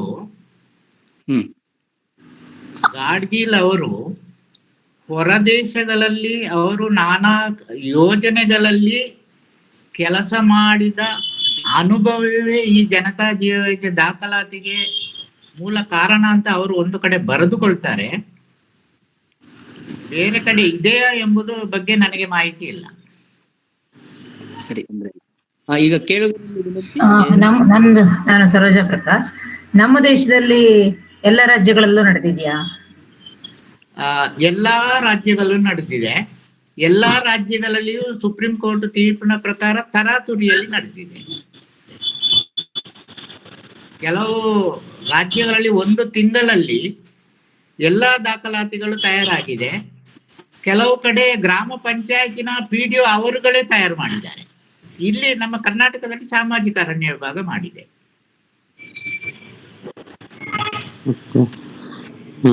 ನಾನ್ ಮಾತಾಡ್ಬೋದಾ?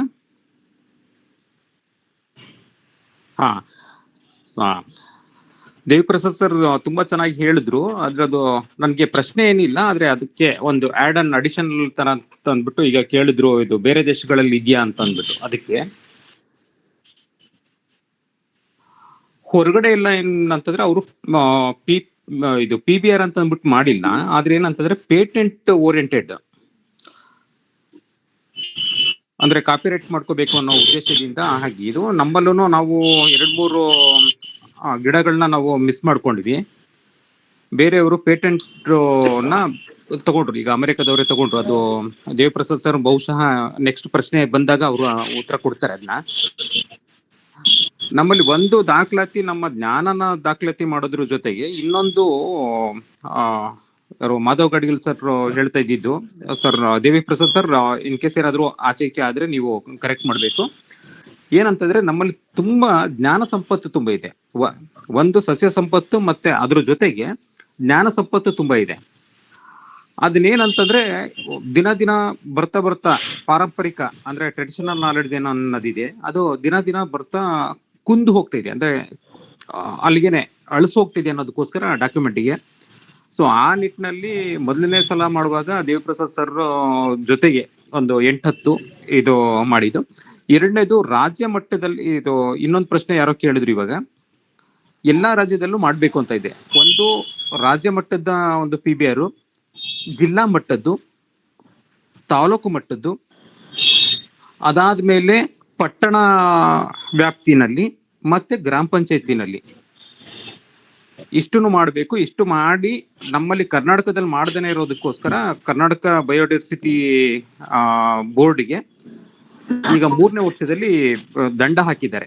ಯಾವುದೋ ಇದು ನ್ಯಾಷನಲ್ ಬಯೋಡೈವರ್ಸಿಟಿ ಬೋರ್ಡ್ ಅವರು, ಚೆನ್ನೈನವರು. ಹಾಗಾಗಿ ಈಗ ಎಲ್ಲಾ ಕಡೆನೂ ಹೆಚ್ಚು ಕಡಿಮೆ ಮುಗ್ದಿದೆ. ಇದೊಂದು ಎರಡನೇ ಮಾಹಿತಿ. ಇದು ಮಾಹಿತಿ ಅಷ್ಟೇ, ಪ್ರಶ್ನೆ ಏನಿಲ್ಲ. ಈಗ ದೊಡ್ಡ ಶಹರಗಳಲ್ಲಿ ಬೆಂಗಳೂರು, ಮುಂಬೈ ಇವುಗಳಲ್ಲಿ ಕೂಡ ನಡೆದಿದ್ಯಾ? ನಡೆದಿದೆ. ಜೀವವೈವಿಧ್ಯ ಕರ್ನಾಟಕ ಜೀವವೈವಿಧ್ಯ ಮಂಡಳಿಯ ಪ್ರಕಾರ ಎಲ್ಲಾ ಕಡೆ ಈ ರೀತಿಯ ವರದಿಗಳು ತಯಾರಾಗಿದೆ. ಅದನ್ನು ಹಸಿರು ಪೀಠಕ್ಕೆ ಅವರು ತಿಳಿಸಿದ್ದಾರೆ. ಬಟ್ ವರದಿಗಳು ಎಲ್ಲಿ ಕೇಳಿದ್ರು ಸಿಗುವುದಿಲ್ಲ. ಅದು ಗೊತ್ತಲ್ಲ, ಅದ್ ನಿಮ್ಗೆ ಗೊತ್ತಲ್ಲ ಸರ್ ಅದು. ವರದಿಗಳು ಎಲ್ಲಿ ಕೇಳಿದ್ರು ಸಿಕ್ಕುದಿಲ್ಲ. ಇನ್ನೊಂದು, ನಿಮ್ಮ ಪ್ರಶ್ನೆಗೆ ಪೂರಕವಾಗಿ ಜನತಾ ಜೀವವೈವಿಧ್ಯ ದಾಖಲಾತಿಯಲ್ಲಿ ಬರೀ ಜೀವವೈವಿಧ್ಯವನ್ನು ದಾಖಲಾತಿ ಮಾಡುವುದಲ್ಲ, ಈಗ ಒಂದು ವಿಲೇಜ್ ನಲ್ಲಿ ಒಬ್ಬರು ನಾಟಿ ವೈದ್ಯರಿದ್ದಾರೆ.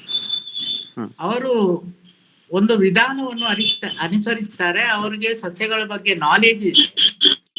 ಈ ಜನತಾ ಜೀವವೈವಿಧ್ಯ ದಾಖಲಾತಿ ಪ್ರಕಾರ ಅವರ ಜ್ಞಾನ ಅದು ಅವರ ಬೌದ್ಧಿಕ ಆಸ್ತಿ, ಅದು ಅವರ ಆಸ್ತಿ ಅಲ್ಲ, ಆ ಗ್ರಾಮ ಪಂಚಾಯತ್ನ ಬೌದ್ಧಿಕ ಆಸ್ತಿಯು. ಈ ಜ್ಞಾನವನ್ನು ಉಪಯೋಗಿಸಿಕೊಂಡು ಆಯುರ್ವೇದ ಕಂಪೆನಿಗಳು ಅವರಿಂದ ಮಾಹಿತಿ ಪಡೆದರೆ ಕಂಪೆನಿಗಳು ಅವರಿಗೆ ರಾಯಧನವನ್ನು ಕೊಡಬೇಕು. ಆ ವ್ಯಕ್ತಿಗೆ ರಾಯಧನವನ್ನು ಕೊಡಬೇಕು. ಮತ್ತೆ ಅದರಲ್ಲಿ 1% ಗ್ರಾಮದ ಜೀವವೈದ್ಯ ನಿರ್ವಹಣಾ ಸಮಿತಿಗೆ ಹೋಗ್ತದೆ. ಈಗ ಉದಾಹರಣೆಗೆ ಕಾರ್ಕಳ ಮಾಲ ಗ್ರಾಮದಲ್ಲಿ ಕುಂಜಿರ ಮೂಲ್ಯ ಅಂತ ಒಬ್ಬ ನಾಟಿ ವೈದ್ಯ ಇದ್ದ. ಅವನ ನಾಲೆಜ್ ಅನ್ನು ಅನೇಕ ಆಯುರ್ವೇದ ಕಂಪನಿಗಳು ಶೇರ್ ಮಾಡಿಕೊಂಡು ಅವನಿಗೆ ರಾಯಧನವನ್ನು ಕೊಡುತ್ತಿದ್ರು. ಆದ್ರೆ ಅದು ಸ್ವಲ್ಪ ಕಡಿಮೆ ಪ್ರಮಾಣದಲ್ಲಿ ಇತ್ತು. ಹೀಗೆ ಸಸ್ಯ ಜ್ಞಾನ ಮತ್ತೆ ಸಸ್ಯಗಳ ಪೇಟೆಂಟ್ ಇವುಗಳಲ್ಲಿ ಹೆಚ್ಚಿನ ವಿಷಯದಲ್ಲಿ ಜನತಾ ಜೀವವೈದ್ಯ ದಾಖಲಾತಿಯು ಪ್ರಯೋಜನ ಆಗ್ತದೆ. ಜೀವ ವೈವಿಧ್ಯ ನಿರ್ವಹಣಾ ಸಮಿತಿಯಲ್ಲಿ ಈಗ ಉದಾಹರಣೆಗೆ ಹೇಳುವುದಾದ್ರೆ, ಈಗ ಉತ್ತರ ಕನ್ನಡ ಜಿಲ್ಲೆಯಲ್ಲಿ ಬೇಡ್ತಿ ಮತ್ತು ಅಘನಾಶಿನಿ ನದಿ ಯೋಜನೆ ಬಗ್ಗೆ ಚಳವಳಿ ಆಗ್ತಾ ಇದೆ. ಈಗ ಉತ್ತರ ಕನ್ನಡ ಜಿಲ್ಲೆಯ ಪ್ರತಿ ಗ್ರಾಮ ಪಂಚಾಯತಿನ ಜೀವವೈದ್ಯ ನಿರ್ವಹಣಾ ಸಮಿತಿಯು ಈ ಬಗ್ಗೆ ದೃಢ ನಿರ್ಧಾರ ತೆಗೆದುಕೊಳ್ಬೇಕು. ಅದು ಗ್ರಾಮ ಸಭೆಯಲ್ಲಿಯೂ ಚರ್ಚೆಯಾಗಿ ಅಲ್ಲಿಯೂ ತೀರ್ಮಾನ ತೆಕ್ಕೊಂಡು ಈ ಜೀವವೈದ್ಯ ನಿರ್ವಹಣಾ ಸಮಿತಿಗೆ ಕಾನೂನಿನ ಚೌಕಟ್ಟಿನಲ್ಲಿ ಸಾಂವಿಧಾನಿಕ ಮನ್ನಣೆ ಇರುವ ಕಾರಣ ಅದರ ನಿರ್ಧಾರವನ್ನು ತೆಗೆದು ಹಾಕಲಿಕ್ಕೆ ಆಗುದಿಲ್ಲ. ಅಂದ್ರೆ ಜೀವವೈದ್ಯ ನಿರ್ವಹಣಾ ಸಮಿತಿಗಳೇ ಈಗ ಇದೇ ಇಲ್ವಾ ಅಂತ ಗೊತ್ತೇ ಇಲ್ಲ, ಜನರಿಗೂ ಗೊತ್ತಿಲ್ಲ. ಅದು ಪೇಪರ್ನಲ್ಲಿ ಮಾತ್ರ ಕೆಲವು ಹೆಸರುಗಳು ದಾಖಲಾಗಿದೆ. ಹಾಗೆ ಜೀವವೈದ್ಯ ನಿರ್ವಹಣಾ ಸಮಿತಿಗೆ ಬರೀ ಜನತಾ ಜೀವವೈದ್ಯ ದಾಖಲಾತಿ ಮಾಡುವ ಕೆಲಸ ಅಲ್ಲ, ಗ್ರಾಮದಲ್ಲಿ ಪರಿಸರ ಬಗ್ಗೆ ಈ ಹೋರಾಟಗಳಿಗೆ ಇದಕ್ಕೆಲ್ಲ ಪೂರಕವಾದ ನಿರ್ಧಾರವನ್ನು ತೆಗೆದುಕೊಳ್ಳಲು ಅದಕ್ಕೆ ಹೆಚ್ಚಿನ ಮಹತ್ವ ಇದೆ. ಮತ್ತೆ ಗ್ರಾಮದಲ್ಲಿ ಈ ಜೀವವೈವಿಧ್ಯದ ಬಗ್ಗೆ ಸ್ಥಳೀಯರಿಗಿರುವ ಜ್ಞಾನವು ಆ ಗ್ರಾಮ ಪಂಚಾಯತಿನ ಬೌದ್ಧಿಕ ಆಸ್ತಿ ಇದೆ. ಈ ಬೌದ್ಧಿಕ ಆಸ್ತಿಯನ್ನು ಉಪಯೋಗಿಸಿಕೊಂಡು ಕೆಲವು ಸಸ್ಯಗಳ ಮೇಲೆ, ಜ್ಞಾನದ ಮೇಲೆ, ಅಥವಾ ಆ ಗ್ರಾಮದಲ್ಲಿ ಪರಿಸರ ಸಂರಕ್ಷಣೆಗೆ ಪೂರಕವಾಗುವ ಸಣ್ಣ ಪುಟ್ಟ ಟೆಕ್ನಾಲಜಿಗಳು ಇರ್ತದೆ, ರೈತರೇ ಅಭಿವೃದ್ಧಿ ಮಾಡಿದ್ದು. ಅದನ್ನು ದಾಖಲಿಸಿದ್ರೆ ಅದಕ್ಕೂ ಪೇಟೆಂಟ್ ಪಡಿಬಹುದು.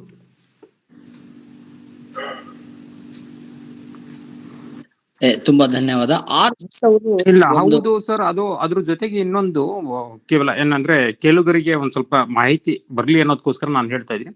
ಸಾಕಷ್ಟು ಬಾರಿ ಏನಾಗುತ್ತೆ, ಇದು ಗ್ರಾಮ ಪಂಚಾಯತಿ ಮಟ್ಟದಲ್ಲಿ ಈಗ ಸರಿ ಹೇಳ್ದಂಗೆ BMC ಏನ್ ಮಾಡ್ತೀವಿ, ಬಯೋಡೈವರ್ಸಿಟಿ ಮ್ಯಾನೇಜ್ಮೆಂಟ್ ಕಮಿಟಿನ, ಅದು ಗ್ರಾಮ ಪಂಚಾಯತಿ ಮಟ್ಟದಲ್ಲಿ, ತಾಲೂಕ್ ಪಂಚಾಯತಿ ಮಟ್ಟದಲ್ಲಿ, ಜಿಲ್ಲಾ ಪಂಚಾಯತಿ ಮಟ್ಟದಲ್ಲಿ, ಮತ್ತೆ ಇದು ಪಟ್ಟಣದ ಹಂತದಲ್ಲಿ ಎಷ್ಟೋ ಸಲ ಸರ್ ಹೇಳ್ದಾಗೇನೆ ಅವ್ರು ಯಾರು ಮೆಂಬರ್ ಆಗಿರ್ತಾರೆ ಅವ್ರಿಗೇನು ಗೊತ್ತಿರಲ್ಲ, ಅವ್ರು ಮೆಂಬರ್ ಆಗಿದ್ದೀನಿ ಅಂತಾನು ಗೊತ್ತಿರಲ್ಲ ಅಲ್ಲಿಗೆ.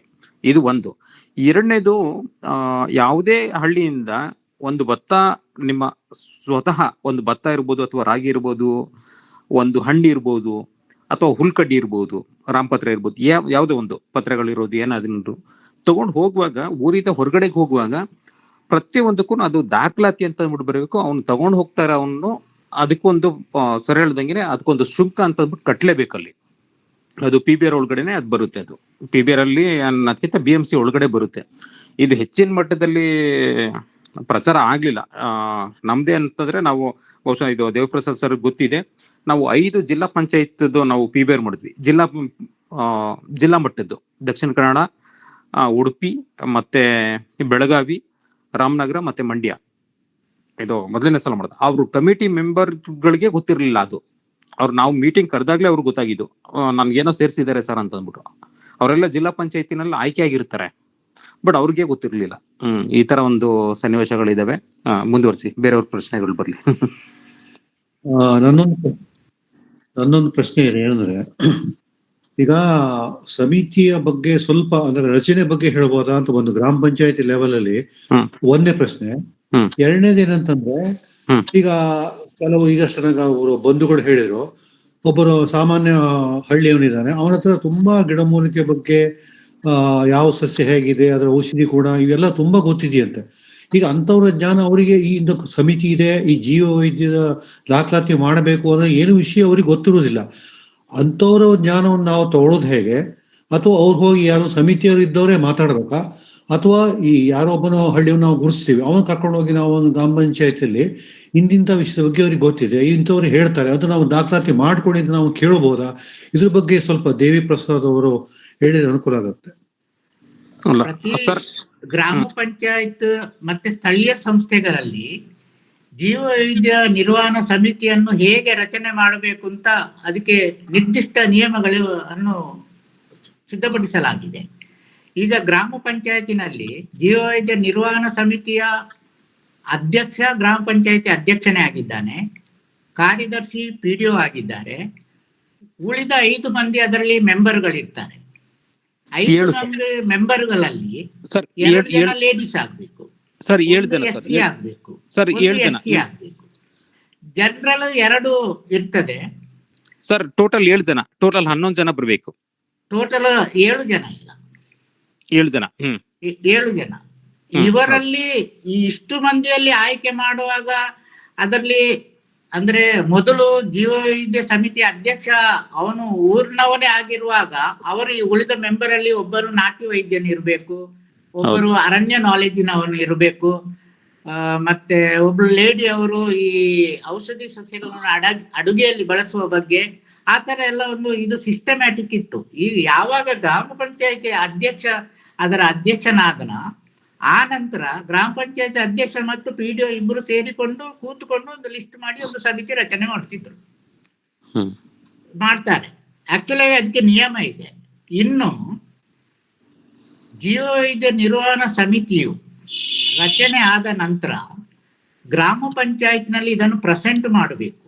ನಮ್ಮ ಗ್ರಾಮದಲ್ಲಿ ಜೀವ ವೈದ್ಯ ನಿರ್ವಹಣಾ ಸಮಿತಿಯು ರಚನೆ ಆಗಿದೆ, ಜೀವ ವೈದ್ಯ ನಿರ್ವಹಣಾ ಸಮಿತಿಯ ಕಾರ್ಯಗಳೇನು, ಜೀವ ವೈದ್ಯ ನಿರ್ವಹಣಾ ಸಮಿತಿಯು ನಮ್ಮ ಊರಿನ ಜೀವ ವೈದ್ಯ ದಾಖಲಾತಿಯನ್ನು ರಚಿಸ್ತದೆ, ಅದಕ್ಕೆ ನೀವೆಲ್ಲರೂ ಮಾಹಿತಿಗಳನ್ನು ನೀಡಬೇಕು, ಎಲ್ಲಾ ವಿಭಾಗದ ಮಾಹಿತಿಗಳನ್ನು ನಾವು ನೀಡಲು ಬರುತ್ತೇವೆ, ನಿಮ್ಮಲ್ಲಿಗೆ ಬರುತ್ತೇವೆ ನಾವು ಅಧ್ಯಯನ ತಂಡದವರು, ಆಗ ನೀವು ನಮಗೆ ಮಾಹಿತಿಗಳನ್ನು ಒದಗಿಸಬೇಕು ಅಂತ ಗ್ರಾಮ ಸಭೆಯಲ್ಲಿ ಇದು ಪ್ರಸ್ತಾಪ ಆಗಬೇಕು. ಗ್ರಾಮ ಸಭೆಯಲ್ಲಿ ಈ ಬಗ್ಗೆ ತಪ್ಪಿಯೂ ಪ್ರಸ್ತಾಪ ಆಗುವುದಿಲ್ಲ. ಈಗ ಅಂದ್ರೆ ಅವರಿಗೆ ಗ್ರಾಮ ಸಭೆಯಲ್ಲಿ ಈ ಅಭಿವೃದ್ಧಿ ಕಾರ್ಯಗಳ ಬಗ್ಗೆ ಜಾಸ್ತಿ ಅವರಿಗೆ ಅಲ್ಲಿ ಡಿಸ್ಕಷನ್ ಇರ್ತದೆ, ಆಮೇಲೆ ಚರ್ಚೆಗಳಾಗ್ತವೆ. ಇದು ಅಲ್ಲಿ ಈ ಗ್ರಾಮದಲ್ಲಿ ಯಾರಿಗೂ ಜೀವ ವೈದ್ಯ ನಿರ್ವಹಣಾ ಸಮಿತಿ ಇದೆ ಎಂಬುದೇ ಗೊತ್ತಿಲ್ಲ. ಹೌದು, ಅದು ಗ್ರಾಮ ಪಂಚಾಯತ್ನಲ್ಲಿ PDO ಮತ್ತು ಅಧ್ಯಕ್ಷರು ಈ ತರ ನಮ್ಮಲ್ಲಿ ಸಮಿತಿ ನಿರ್ಮಾಣ ಆಗಿದೆ, ಅದರ ಕಾರ್ಯಕ್ರಮ ಹೀಗಿದೆ, ಅವರೊಂದು ದಾಖಲಾತಿಯನ್ನು ತಯಾರು ಮಾಡ್ತಾರೆ. ಈ ಕೆಲಸವನ್ನು ನಾನು ಕ್ಷೇತ್ರ ಕಾರ್ಯ ಮಾಡುವಾಗ ಮನೆ ಮನೆಗೆ ಹೋಗಿ, ಅಂದ್ರೆ ನಮ್ಮ ಸ್ಟೂಡೆಂಟ್ಗಳು ಆ ಗ್ರಾಮದಲ್ಲಿ ಇದ್ರು, ಇಲ್ಲದಿದ್ರೆ ನಾವು ನಮ್ಮ ಅನುಭವಗಳು ಹೇಗಿರುತ್ತೆ ಅಂತ ಹೇಳಿದ್ರೆ ಅದು ಕಸ್ತೂರಿ ರಂಗನ ರಿಪೋರ್ಟ್ ನಲ್ಲಿ ಬರುವ ಏರಿಯಾ. ನಾವು ಫಸ್ಟಿಗೆ ಹೋದಾಗ ನಮ್ಮನ್ನು ಆ ದೃಷ್ಟಿಯಿಂದ ನೋಡ್ಲಿಕ್ಕೆ ಶುರು ಮಾಡಿದ್ರು. ಮತ್ತೆ ನಮ್ಮ ಗ್ರಾಮದ ಸ್ಟೂಡೆಂಟ್ಸ್ ಗಳು ಇದ್ದ ಕಾರಣ ರ್ಯಾಪೋರ್ಟ್ ಡೆವಲಪ್ ಆಯ್ತು. ಆಮೇಲೆ ನಮಗೆ ಪೂರ್ತಿ ಅವರಿಗೆ ಒಮ್ಮೆ ವಿಶ್ವಾಸ ಬಂದ ನಂತರ ಅವರು ಎಲ್ಲಾ ಮಾಹಿತಿಗಳನ್ನು ನೀಡ್ತಾರೆ. ನಾವು ಯಾವಾಗ ಹೇಳಿದ್ರು ಅವರು ರೆಡಿ ಇರ್ತಾರೆ. ನಾವು ಅವರಿಗೆ ತಿಳಿಸಬೇಕು, ಅವರು ಒಬ್ಬರೊಬ್ಬರಿಂದ ತಿಳಿಸಿ ಈ ಮಾಹಿತಿಗಳನ್ನು ನಾವು ಸಂಗ್ರಹಿಸಬೇಕು.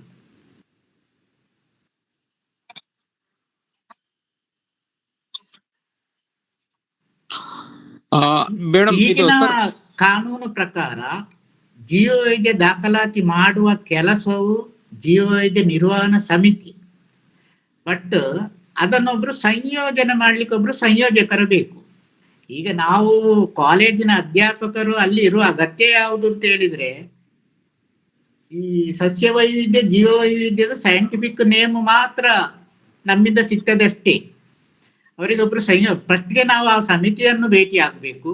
ಮತ್ತೆ ಅದು ನಾವು ಮಧ್ಯದಲ್ಲಿ ಹೋಗಿ ಮಾಡ್ಲಿಕ್ಕೆ ಆಗುದಿಲ್ಲ. ಅದು ಕಾನೂನಿನ ಪ್ರಕಾರ ಈಗ 2020ರಲ್ಲಿ ಅದು ಸಬ್ಮಿಟ್ ಆಗಿದೆ. 2023ರಲ್ಲಿ ಅದು ನವೀಕರಿಸಬೇಕು, 2026ರಲ್ಲಿ ನವೀಕರಿಸಬೇಕು. ಈಗ ಯಾರಿಗಾದ್ರೂ ಇಂಟ್ರೆಸ್ಟ್ ಇದ್ರೆ ಆ ಗ್ರಾಮದ ಜೀವ ವೈದ್ಯ ನಿರ್ವಹಣಾ ಸಮಿತಿ ರಚನೆ ಉಂಟಾ ಅಂತ ಅದನ್ನು ಹುಡುಕಿಕೊಂಡು ಅವರಿಗೆ ಈ ಬಗ್ಗೆ 1 ವಾರ ನೀವು ಅವರಿಗೆ ಹೇಳ್ಬೇಕಾಗ್ತದೆ, ಇಂಥದ್ದೊಂದು ಉಂಟು, ನಿಮ್ಮ ಕೆಲಸ ಹೀಗೆ, ನೀವು ಅದನ್ನು ನವೀಕರಿಸುವ, ನವೀಕರಿಸಬೇಕಾದ್ರೆ ಜೀವವೈದ್ಯ ನಿರ್ವಹಣಾ ಸಮಿತಿಯಲ್ಲಿ ಮೀಟಿಂಗ್ ಆಗಬೇಕು. ಅಲ್ಲಿ ತೆಗೆದುಕೊಂಡ ನಿರ್ಧಾರವು ಅವರ ಜನರಲ್ ಬಾಡಿಯಲ್ಲಿಯೂ ನಿರ್ಧಾರ ಆಗಬೇಕು. ಮತ್ತೆ ಅವರು ಈಗ ನಾವು ಹೊರಗಿನವರು ಹೋಗಿ ಮಾಡುವುದಾದ್ರೆ ನಾವು ಇಂಥವರಿಗೆ ನಮ್ಮ ಜೀವವೈದ್ಯ ದಾಖಲಾತಿಯನ್ನು ನವೀಕರಿಸಲಿಕ್ಕೆ ಆಯ್ಕೆ ಮಾಡಿದ್ದೇವೆ, ಅವರಿಗೆ ಅವಕಾಶ ಕೊಟ್ಟ ನಂತರ ನಾವು ಅದನ್ನು ಮಾಡಬಹುದು.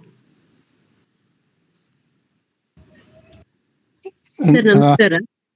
ಈಗ ಒಂದು ಕಾಲೇಜ್ ಸ್ಟೂಡೆಂಟ್ಸ್ಗೆ ಒಂದು ಪ್ರಾಜೆಕ್ಟ್ ತರ ಇದನ್ನ ಶುರು ಮಾಡುವುದಾದ್ರೆ ಯಾವ ರೀತಿಯ ಚೌಕಟ್ಟು ಹಾಕೋಬಹುದು, ಮತ್ತೆ ಈ ತರದ ವರ್ಕ್ ಗಳನ್ನ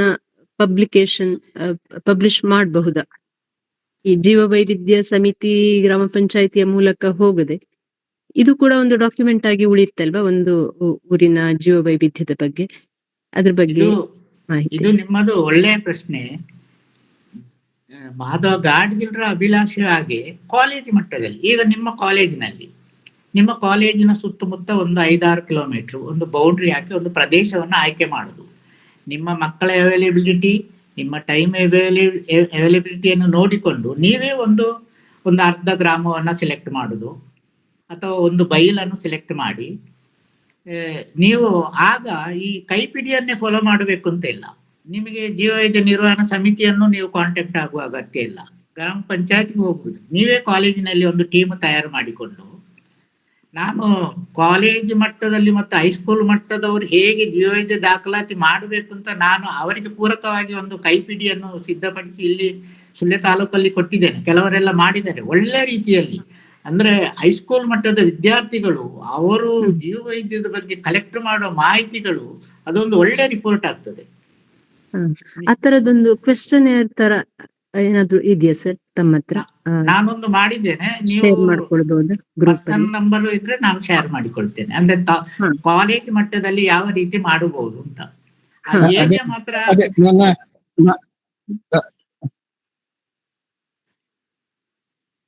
ಅದಕ್ಕೆ ಗ್ರಾಮ ಪಂಚಾಯತ್ ಏನು ಪರ್ಮಿಷನ್ ಬೇಡ. ನೀವು ಒಂದು ತಾಲೂಕಿನ ಅದನ್ನು ನೀವು ಜನತಾ ಜೀವವೈದ್ಯ ದಾಖಲಾತಿ ಅಂತ ಹೇಳಲಿಕ್ಕಿಲ್ಲ. ಜೀವವೈದ್ಯ ದಾಖಲಾತಿ ಅದಕ್ಕೆ ಪರ್ಮಿಷನ್ ಯಾರ್ದು? ನಿಮ್ಮ ಕಾಲೇಜಿನಿಂದ. ಗೌರ್ಮೆಂಟ್ ಆದ್ರೆ ಗೌರ್ಮೆಂಟ್ ಆಫೀಸರ್ಸ್ ಇಂದ, ಪ್ರೈವೇಟ್ ಆದ್ರೆ ಪ್ರೈವೇಟ್ ಮ್ಯಾನೇಜ್ಮೆಂಟ್ ಇಂದ ನೀವು ಒಂದು ಪರ್ಮಿಷನ್ ತಗೊಂಡು ಅವ್ರು ಪರ್ಮಿಷನ್ ಕೊಡ್ತಾರೆ, ಕೂಡ್ಲೆ ಕೊಡ್ತಾರೆ. ಯಾಕಂದ್ರೆ ಕಾಲೇಜಿ ಮಕ್ಕಳು ಒಂದು ಊರಿಗೆ ಹೋಗಿ ಈ ರೀತಿಯ ಕೆಲಸ ಮಾಡ್ತಾರೆ ಅಂತ ಹೇಳಿದ್ರೆ ಅದು ಕಾಲೇಜಿಗೆ ಒಂದು ಒಳ್ಳೆ ಹೆಸರು, ಒಳ್ಳೆ ರೀತಿಯ ದಾಖಲಾತಿ ಆಗ್ತದೆ. ಅಂತ ಸುಮಾರು ಕೆಲಸವನ್ನು ಅನೇಕ ಕಾಲೇಜಿನವರು ಮಾಡಿದ್ದಾರೆ. ಒಂದು ಪ್ರಶ್ನೆ, ಅದೇ ಈಗ ನೀವು ಮಾಡಿದ ಕೈಪಿಡಿ ಮತ್ತೊಂದು ಆನ್ಲೈನ್ ಸಿಗಬಹುದಾ? ಈಗ ಈ ಮಾಡಿದ ದಾಖಲಾತಿ ಯಾವ್ದಾದ್ರು ಅವರಿಗೆ ಅದು ಗೋಪ್ಯ ಆಗಿ ಇರ್ಬೇಕು ಅಂತ ಏನಾದ್ರು ಇದೆಯಾ? ಈಗ ಅದೊಂದು ಮುಖ್ಯ ಪ್ರಶ್ನೆ. ಈಗ ಹೇಗೆಂತ ಹೇಳಿದ್ರೆ ಗೌಪ್ಯವಾಗಿ ಇರಬೇಕು ಅಂತ ಏನಿಲ್ಲ. ಈಗ ಉದಾಹರಣೆಗೆ ಟೆಕ್ನಾಲಜಿ, ಈಗ ಒಂದು ಸಣ್ಣ ರೈತನ ಒಂದು ಸಣ್ಣ ಟೆಕ್ನಾಲಜಿಯನ್ನು ಕಂಡು ಹುಡುಕಿದ್ದಾನೆ, ಅದರ ಪೂರ್ತಿ ವಿವರವನ್ನು ದಾಖಲಾತಿಯಲ್ಲಿ ಕೊಡಬೇಕು ಅಂತ ಇಲ್ಲ. ಪೂರ್ತಿ ವಿವರಕ್ಕೆ ನಾವು ಅವನನ್ನೇ ಕಾಂಟ್ಯಾಕ್ಟ್ ಆಗಬೇಕು. ಬಟ್ ಇಲ್ಲಿ ಕಾಲೇಜಿನಲ್ಲಿ ನಾವು ತಯಾರು ಮಾಡಿದ ಯಾವುದೇ ವರದಿಯನ್ನು ಗೌಪ್ಯವಾಗಿ ಇಡುವ ಪ್ರಶ್ನೆ ಇಲ್ಲ. ಈಗ ಈ ವೆಬ್ಸೈಟ್ ಕಂಪ್ಯೂಟರ್ ಆದ ನಂತರ ಅದು ಜೀವವೈದ್ಯ ದಾಖಲಾತಿಯ ಕ್ರಮಗಳು ಹೇಗಿದೆ ಅಂತ ಹೇಳಿದ್ರೆ ಇಡೀ ದೇಶಕ್ಕೆ ಒಂದೇ ರೀತಿಯ ಇದು ಆದ ಕಾರಣ ಅದನ್ನು ಎಲ್ಲಾ ಕಂಪ್ಯೂಟರೈಸ್ ಮಾಡಿ ಅದು ಯಾರಿಗೆ ಬೇಕು ಅಂದ್ರೆ ಈ ಗ್ರಾಮ ಪಂಚಾಯತಿನ ಮಾಹಿತಿ ಅಲ್ಲಿ ಕಾಶ್ಮೀರದಲ್ಲಿ ಕೂತವನಿಗೆ ಇಮಿಡಿಯೇಟ್ ಸಿಕ್ಕುವ ಹಾಗೆ ಆ ತರ ವ್ಯವಸ್ಥೆ ಇದೆ. ಅದನ್ನ ಗೌಪ್ಯವಾಗಿ ಇಡುವಂತದ್ದು ಇಂಥ ಕೆಲವು ಬೌದ್ಧಿಕ ಆಸ್ತಿಗಳ ಬಗ್ಗೆ ಪೂರ್ತಿ ವಿವರನ್ನ ಅಲ್ಲಿ ಕೊಡ್ಲಿಕ್ಕಿಲ್ಲ. ಈಗ ಸಾರ್ವಜನಿಕವಾಗಿ ಯಾವ್ದು ಸಿಗತ್ತೆ ಅದ್ರದ್ದು ಯಾವ್ದಾದ್ರು ವೆಬ್ಸೈಟ್ ಲಿಂಕ್ ಏನಾದ್ರು ಇದೆಯಾ? ಆ ತರದ್ದು ಏನು ಸಿಕ್ಕುದಿಲ್ಲ ಸರ್. ಅದು ಒಂದು ಮಾಹಿತಿ ಏನಂತಂದ್ರೆ ದೇವಪ್ರಸಾದ್ ಸರ್ ತಾವು ಅನುಮತಿ ನೀಡಿದ್ರೆ ನಮ್ದು 2 ಕ್ವಶನ್ಗೆ ನಾನು ಕೊಡ್ತೀನಿ, ಮಾಹಿತಿನ ಕೊಡ್ಬೋದಾ? ಹೇಳಿ. ಒಂದು ಏನಂತಂದ್ರೆ ಈಗ ಬಯೋಡೈವರ್ಸಿಟಿ ಬೋರ್ಡ್ ಇಂದ ಮೇಡಮ್ ಒಬ್ರು ಕೇಳಿದ್ರು, ಆಯ್ತಾ, ಅಲ್ಲಿ 27 ನಮೂನೆಗಳಿದಾವೆ. ಅಂದ್ರೆ 27 ಫಾರ್ಮರ್ಸ್. ಅಲ್ಲಿ ಏನಂತಂದ್ರೆ ವೆಜಿಟೇಷನ್ ಇಂದ ಹಿಡಿದ್ಬಿಟ್ಟು ಆಕ್ವಾಟಿಕ್ ಎಲ್ಲಾನು ಸೇರ್ಕೊಂಡು ಬರ್ತಾ ಇರುತ್ತೆ. ಅದರಲ್ಲಿ ಕಾಲಮ್ಸ್ ಇರುತ್ತೆ ಪ್ರತಿಯೊಂದಕ್ಕೂ. ಆ ಫಾರ್ಮಟ್ ಒಳಗಡೆ ಡೇಟಾ ಕಲೆಕ್ಟ್ ಮಾಡಬೇಕು. ನೀವು ಗ್ರಾಮ ಪಂಚಾಯತಿ ಒಳಗಡೆ ಮಾಡ್ತೀನಿ ಅಂತಂದ್ರೆ ಗ್ರಾಮ ಪಂಚಾಯತಿ ಒಳಗಡೆ ಮಾಡ್ಲಿಕ್ಕೆ ಗ್ರಾಮ ಪಂಚಾಯತಿದು PBR ಮಾಡ್ಲಿಕ್ಕೆ 25,000 ರೂಪಾಯಿ ದುಡ್ಡಿದೆ. ಪಟ್ಟಣ ಕಾಲೇಜಿನಿಂದ ಮಾಡುವ ಇದಕ್ಕೆ ನಾವು ಆ ಫಾರ್ಮ್ಯಾಟ್ ಗಳನ್ನು ಅನುಸರಿಸಿದ್ರೆ ಕಷ್ಟ ಆಗ್ತದೆ. ಕಷ್ಟ ಆಗುತ್ತೆ. ಅದನ್ನ ಅಲ್ಲಿ ಬರ್ತೀನಿ ಅದರಲ್ಲಿ ಸರ್. ಈ ಕಾಲೇಜಿನವರು ಮಾಡುವಂತ ಅಗತ್ಯ ಇಲ್ಲದ ಕಾಲಮ್ಗಳೇ ಜಾಸ್ತಿ ಇರ್ತದೆ. ಹೌದು ಹೌದು ಹೌದು. ಅದರಿಂದ ಅದನ್ನ ಅನುಸರಿಸಬೇಕು ಅಂತ ಇಲ್ಲ. ಅದನ್ನ ಒಂದು ಬಿಟ್ಟು ಈ ಒಂದು ಜೀವವೈದ್ಯ ದಾಖಲಾತಿಯ ಫಾರ್ಮೆಟ್ ವೆಬ್ಸೈಟ್ ಅಲ್ಲಿ ಇದೆ, ಕರ್ನಾಟಕ ಬಯೋಡೈವರ್ಸಿಟಿ ಬೋರ್ಡ್ ಇದ್ದು. ಹೌದು. ಆ ಫಾರ್ಮೆಟ್ ಅನ್ನು ನೋಡಿಕೊಂಡು ಈ ಕಾಲೇಜಿನ ಅಧ್ಯಾಪಕರು ಅವರಿಗೆ ಪೂರಕವಾಗುವ ಹಾಗೆ ಅದನ್ನು ಬದಲಾವಣೆ ಮಾಡಿಕೊಳ್ಬಹುದು. Exactly correct.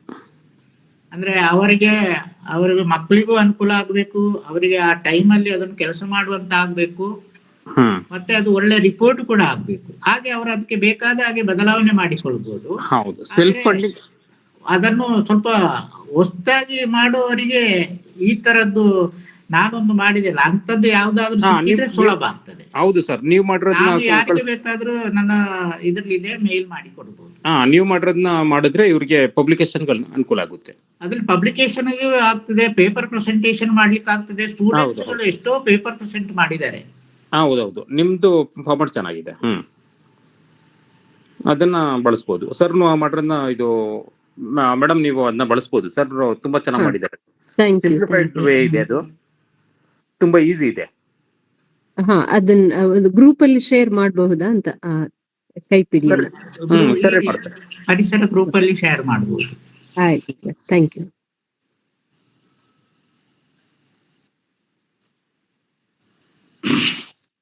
ಮಮತಾ ಅವ್ರೆ, ಈಗ ಐ ಥಿಂಕ್ ಎಲ್ಲ ಪ್ರಶ್ನೆಗಳು ಮುಗೀತಂತ ಅನ್ಸುತ್ತೆ.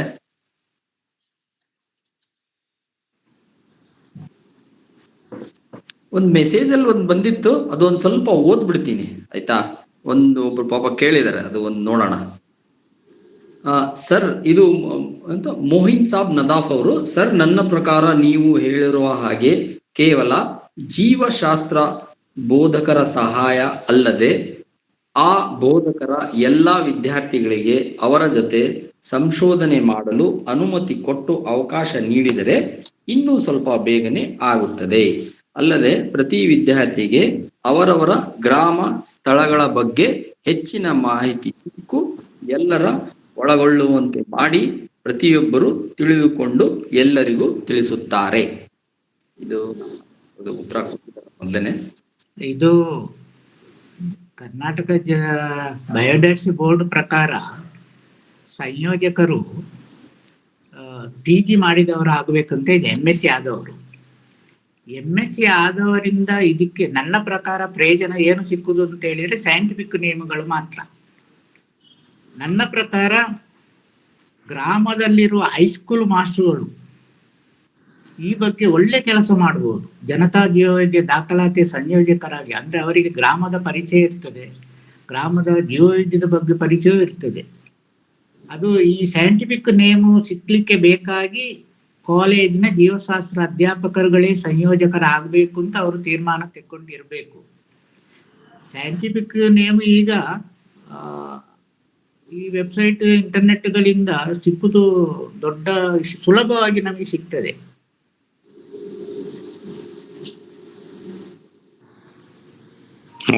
ಅದು ಒಂದು ಸರ್. ಇದು ಮೊನ್ನೆದು ಇದು ದೇವಿಪ್ರಸಾದ್ ಸರ್ ಒಂದು ಇವ್ರ ಬಗ್ಗೆ, ಗಾಡಿಗಲ್ ಸರ್ ಬಗ್ಗೆ ಒಂದು ಆರ್ಟಿಕಲ್ ಬರ್ದಿದ್ದಾರೆ, ಪೇಪರ್ ಅಲ್ಲಿ ಬಂದಿತ್ತು. ಬಹುಶಃ ಅದು ಅವ್ರಿಗೆ ಅನುಕೂಲ ಆಗ್ಬೋದು ಅನ್ಸುತ್ತೆ. ಸರಿ ಸರಿ, ಥ್ಯಾಂಕ್ ಯು. ಅದನ್ನ ದೇವಿಪ್ರಸಾದ್ ಸರ್ದು ಆರ್ಟಿಕಲ್ ಬಂದಿದೆ, ಮಾಡಿದ್ದೀರಾ? ಅಲ್ಲೇ ಇದೆಯಲ್ಲ, ಅಲ್ಲಿದು ಅದಕ್ಕಿಂತ ಹಿಂದೆ ಸರ್ ದೇವಿಪ್ರಸಾದ್ ಸರ್ ಅಲ್ಲಿ ಬರ್ದಿದಾರಲ್ಲ ಅವ್ರದ್ದು ಇದು PBR ಬಗ್ಗೆ ಸೀರೀಸ್ ಬರ್ದಿರಲ್ಲ, ಅದನ್ನೆಲ್ಲ ಗ್ರೂಪ್ ಅಲ್ಲಿ ಶೇರ್ ಮಾಡಿದ್ದಾರೆ. ಅಲ್ಲೇ ಎಲ್ಲ ಮಾಹಿತಿ ಅಲ್ಲೇ ಸಿಕ್ಬಿಡುತ್ತೆ ಸರ್. ಎಲ್ಲಾನು ಬರ್ದಿದ್ದಾರೆ ಅಲ್ಲಿ. ಅಲ್ಲೇ ಸಿಕ್ಬಿಡುತ್ತೆ ಅನ್ಸುತ್ತೆ.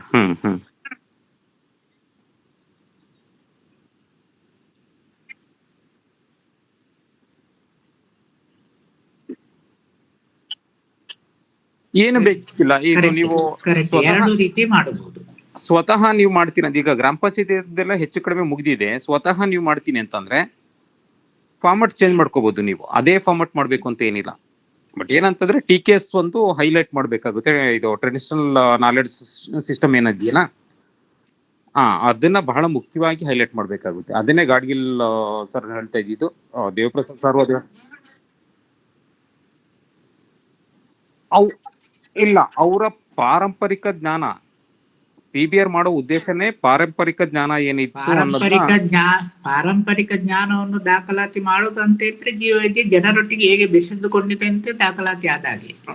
ಹೌದು ಹೌದು, ಅದಕ್ಕೇನೆ ಜನತಾ ಅಂತ ಅಂದ್ಬಿಟ್ಟು ಕರೆಯೋದು. ಇಲ್ಲಾಂತಂದ್ರೆ ಜೀವ ವೈವಿಧ್ಯ ಅಂತ ಬರ್ತಿತ್ತು. ಅದರ ಎಲ್ಲ ಮಾಹಿತಿ ಬರ್ತದೆ, ಎಲ್ಲ ಬರುತ್ತೆ.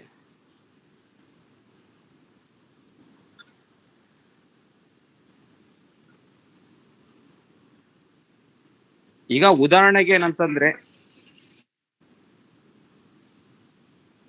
ಇಲ್ಲ ಆತರ ಇಲ್ಲ, ಅದು ತಪ್ಪದು. ನೀವು ಆತರ ಹೇಳ್ಬೇಡಿ. ಇಲ್ಲ ಆತರ ಹೇಳಲೇಬೇಡಿ. ಯಾಕೆಂದ್ರೆ ಮೊನ್ನೆ ತಾನೇ ನಾವು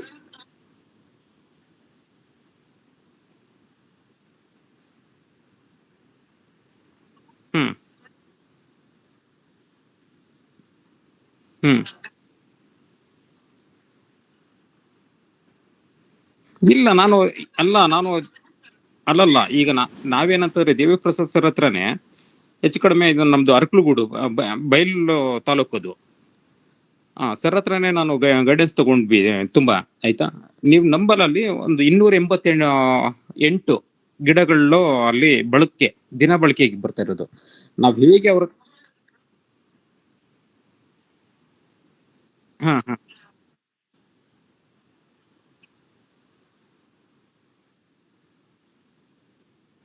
ಓಕೆ. ಎಲ್ಲಿ ಯಾವ ತಾಲೂಕಲ್ಲಿ? ಬೈಂದೂರು. ಉಡುಪಿದು.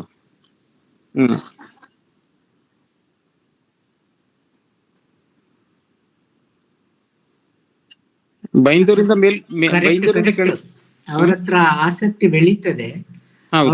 ಅವರು ನಮ್ಮಲ್ಲಿ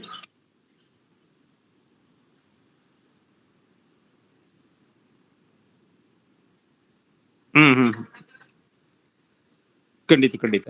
ಅಲ್ಲಿ ಒಂದು ಊರು ಇದೆಯಲ್ಲ ಸರ್, ಇದು ದೇವಪ್ರಸಾದ್ ಸರ್, ಅಲ್ಲಿ ಒಂದು ಊರು ಇದೆಯಲ್ಲ, ಇದು ಸೇವಂತಿ, ಇದು ಫ್ರಾಗ್ರೆನ್ಸ್ ಇರುವಂತ ಒಂದು ಸೇವಂತಿ. ನಾ ಕಳಿಸಲ ತಮ್ಗೆ ಹೇಳಿದ್ದೆ. ಸೇವಂತಿಗೆ ಅಲ್ವಾ? ಸ್ಮೆಲ್ ಬರುತ್ತಲ್ಲ, ಫ್ರಾಗ್ರೆನ್ಸ್. ಕೋಟೆಯಿಂದ ಮುಂದಕ್ಕೆ.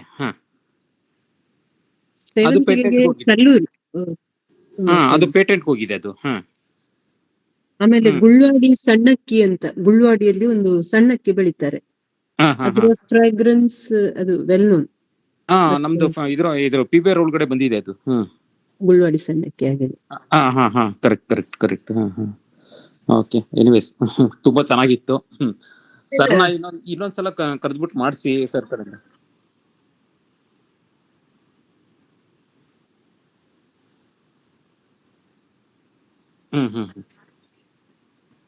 ಸರ್ ಬರ್ತಾರೆ. ಸರ್ ತುಂಬ.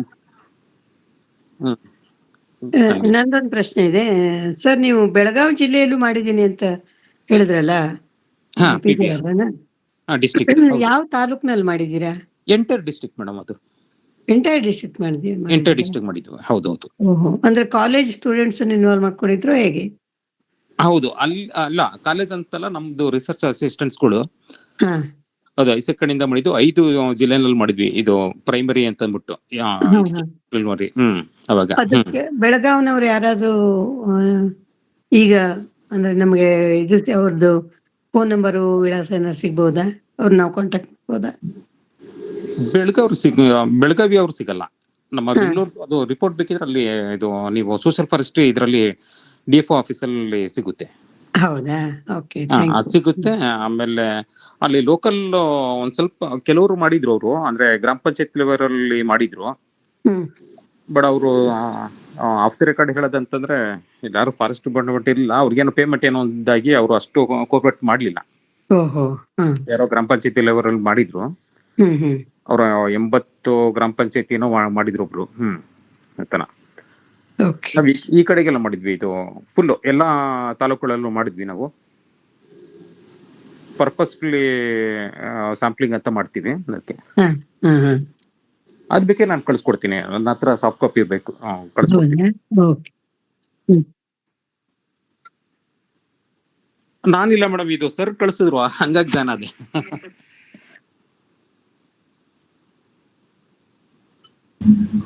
ಅಲ್ಲ ಓ, ಅವ್ರನ್ನ ಖಂಡಿತ ಸೇರ್ಸೋಣ, ಅವ್ರ ಪರಿಸರ ಸಂಗಮಕ್ಕೆ ಸೇರ್ಕೊಳ್ಳಿ ಸರ್. ಖಂಡಿತ ಖಂಡಿತ ಖಂಡಿತ ಖಂಡಿತ. ಸರ್ ಹೇಳ್ತಾರಲ್ಲ. ಓ ಇಲ್ಲ ಸರ್ ಇರೋ ಎಲ್ಲ ಕಾರ್ಯಕ್ರಮಕ್ಕೂ ನಾನು ಇರ್ತೀನಿ, ಸರ್ ಜೊತೆ ನಾನು ಇರ್ತೀನಿ. ಕೊನೆಯದಾಗಿ ಎಲ್ಲರ ಹತ್ರ ಒಂದು ರಿಕ್ವೆಸ್ಟ್ ಏನು ಅಂತ ಹೇಳಿದ್ರೆ, ಜನತಾ ಜೀವವೈದ್ಯ ದಾಖಲಾತಿಯನ್ನು ಕಾಲೇಜ್ ಮಟ್ಟದಲ್ಲಿ ಆಗ್ಲಿ, ಶಾಲಾ ಮಟ್ಟದಲ್ಲಿ ಆಗ್ಲಿ, ಗ್ರಾಮ ಪಂಚಾಯತಿ ಮಟ್ಟದಲ್ಲಿ ಆಗ್ಲಿ ಆದಷ್ಟು ಅದು ಮುಂದುವರಿಯುವ ಹಾಗೆ ನಾವು ನಮ್ಮಲ್ಲಿ ಕೂಡಿದಷ್ಟು ನಾವು ಒಂದು ಪ್ರಯತ್ನವನ್ನು ಮಾಡುವಂತ ನನ್ನ ಒಂದು ಅಭಿಲಾಷೆ.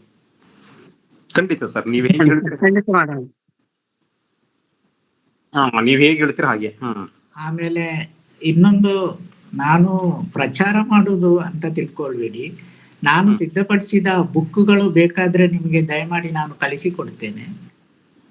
ರೆಫರೆನ್ಸ್ಗೆ ಬೇಕಾಗಿ ನಿಮಗೆ ಅದರಲ್ಲಿ ಸೈಂಟಿಫಿಕ್ ನೇಮ್ಗಳು ಎಲ್ಲ ಸಿಗ್ತದೆ. ಎಲ್ಲ ಪ್ಲಾಂಟ್ಸ್ ಇದು, ಎಲ್ಲ ಹಕ್ಕಿಗಳದ್ದು, ಚಿಟ್ಟೆಗಳದ್ದು, ಮೆಮ್ಮೆಲ್ಸ್ ಇದು, ಸ್ನೇಕ್ಸ್ ಇದು, ಫ್ರಾಗ್ ಇದು, ಫಿಶಸ್ ಎಲ್ಲ ದಾಖಲಾತಿ ಮಾಡಿದ್ದೇನೆ. ಮತ್ತೆ ಹಲೋ, ಸರಿ. ಸರ್ದೆಲ್ಲ ಇದೆಲ್ಲ, ಅದು ಆರ್ಟಿಕಲ್ಸ್ಗಳೆಲ್ಲ ಇದಾವೆ ತುಂಬಾ. ಹೌದು.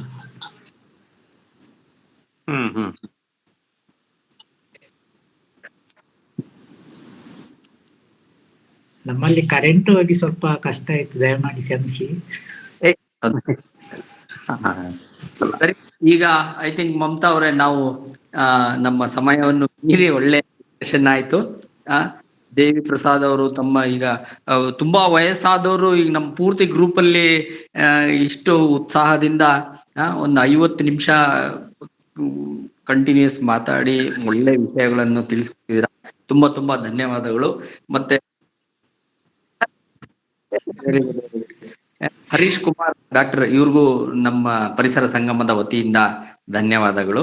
ಭಾಗವಹಿಸಿದ ಎಲ್ಲರಿಗೂ ಮತ್ತೆ ಪ್ರಶ್ನೆಗಳು ಮತ್ತೆ ಅದಕ್ಕೆ ಪೂರಕವಾಗಿ ಮಾಹಿತಿ ಕೊಟ್ಟ ಎಲ್ಲರಿಗೂ ಪರಿಸರ ಸಂಗಮದ ಕಡೆಯಿಂದ ಧನ್ಯವಾದಗಳನ್ನು ಅರ್ಪಿಸ್ತೀವಿ. ಶುಭರಾತ್ರಿ. ಆಮೇಲೆ ನಮ್ದು ವಿಡಿಯೋ ಇದನ್ನ ಅಪ್ಲೋಡ್ ಮಾಡ್ತಾರೆ ಯೂಟ್ಯೂಬ್ ಅಲ್ಲಿ, ದಯವಿಟ್ಟು ಅದನ್ನು ನೀವು ಮತ್ತೊಂದ್ಸಲ ಕೇಳಿ, ಅಥವಾ ಯಾರಾದ್ರೂ ಈ ಸಭೆಗೆ ಬರ್ಲಿಕ್ಕೆ ಆಗ್ಲಿಲ್ದವ್ರಿಗೂ ಜೊತೆಗೂ ಹಂಚ್ಕೊಳ್ಳಿ. ನಮಸ್ತೆ. ಧನ್ಯವಾದಗಳು. ಧನ್ಯವಾದಗಳು. ನಮಸ್ಕಾರ ಎಲ್ರಿಗೂ. ನಮಸ್ಕಾರ.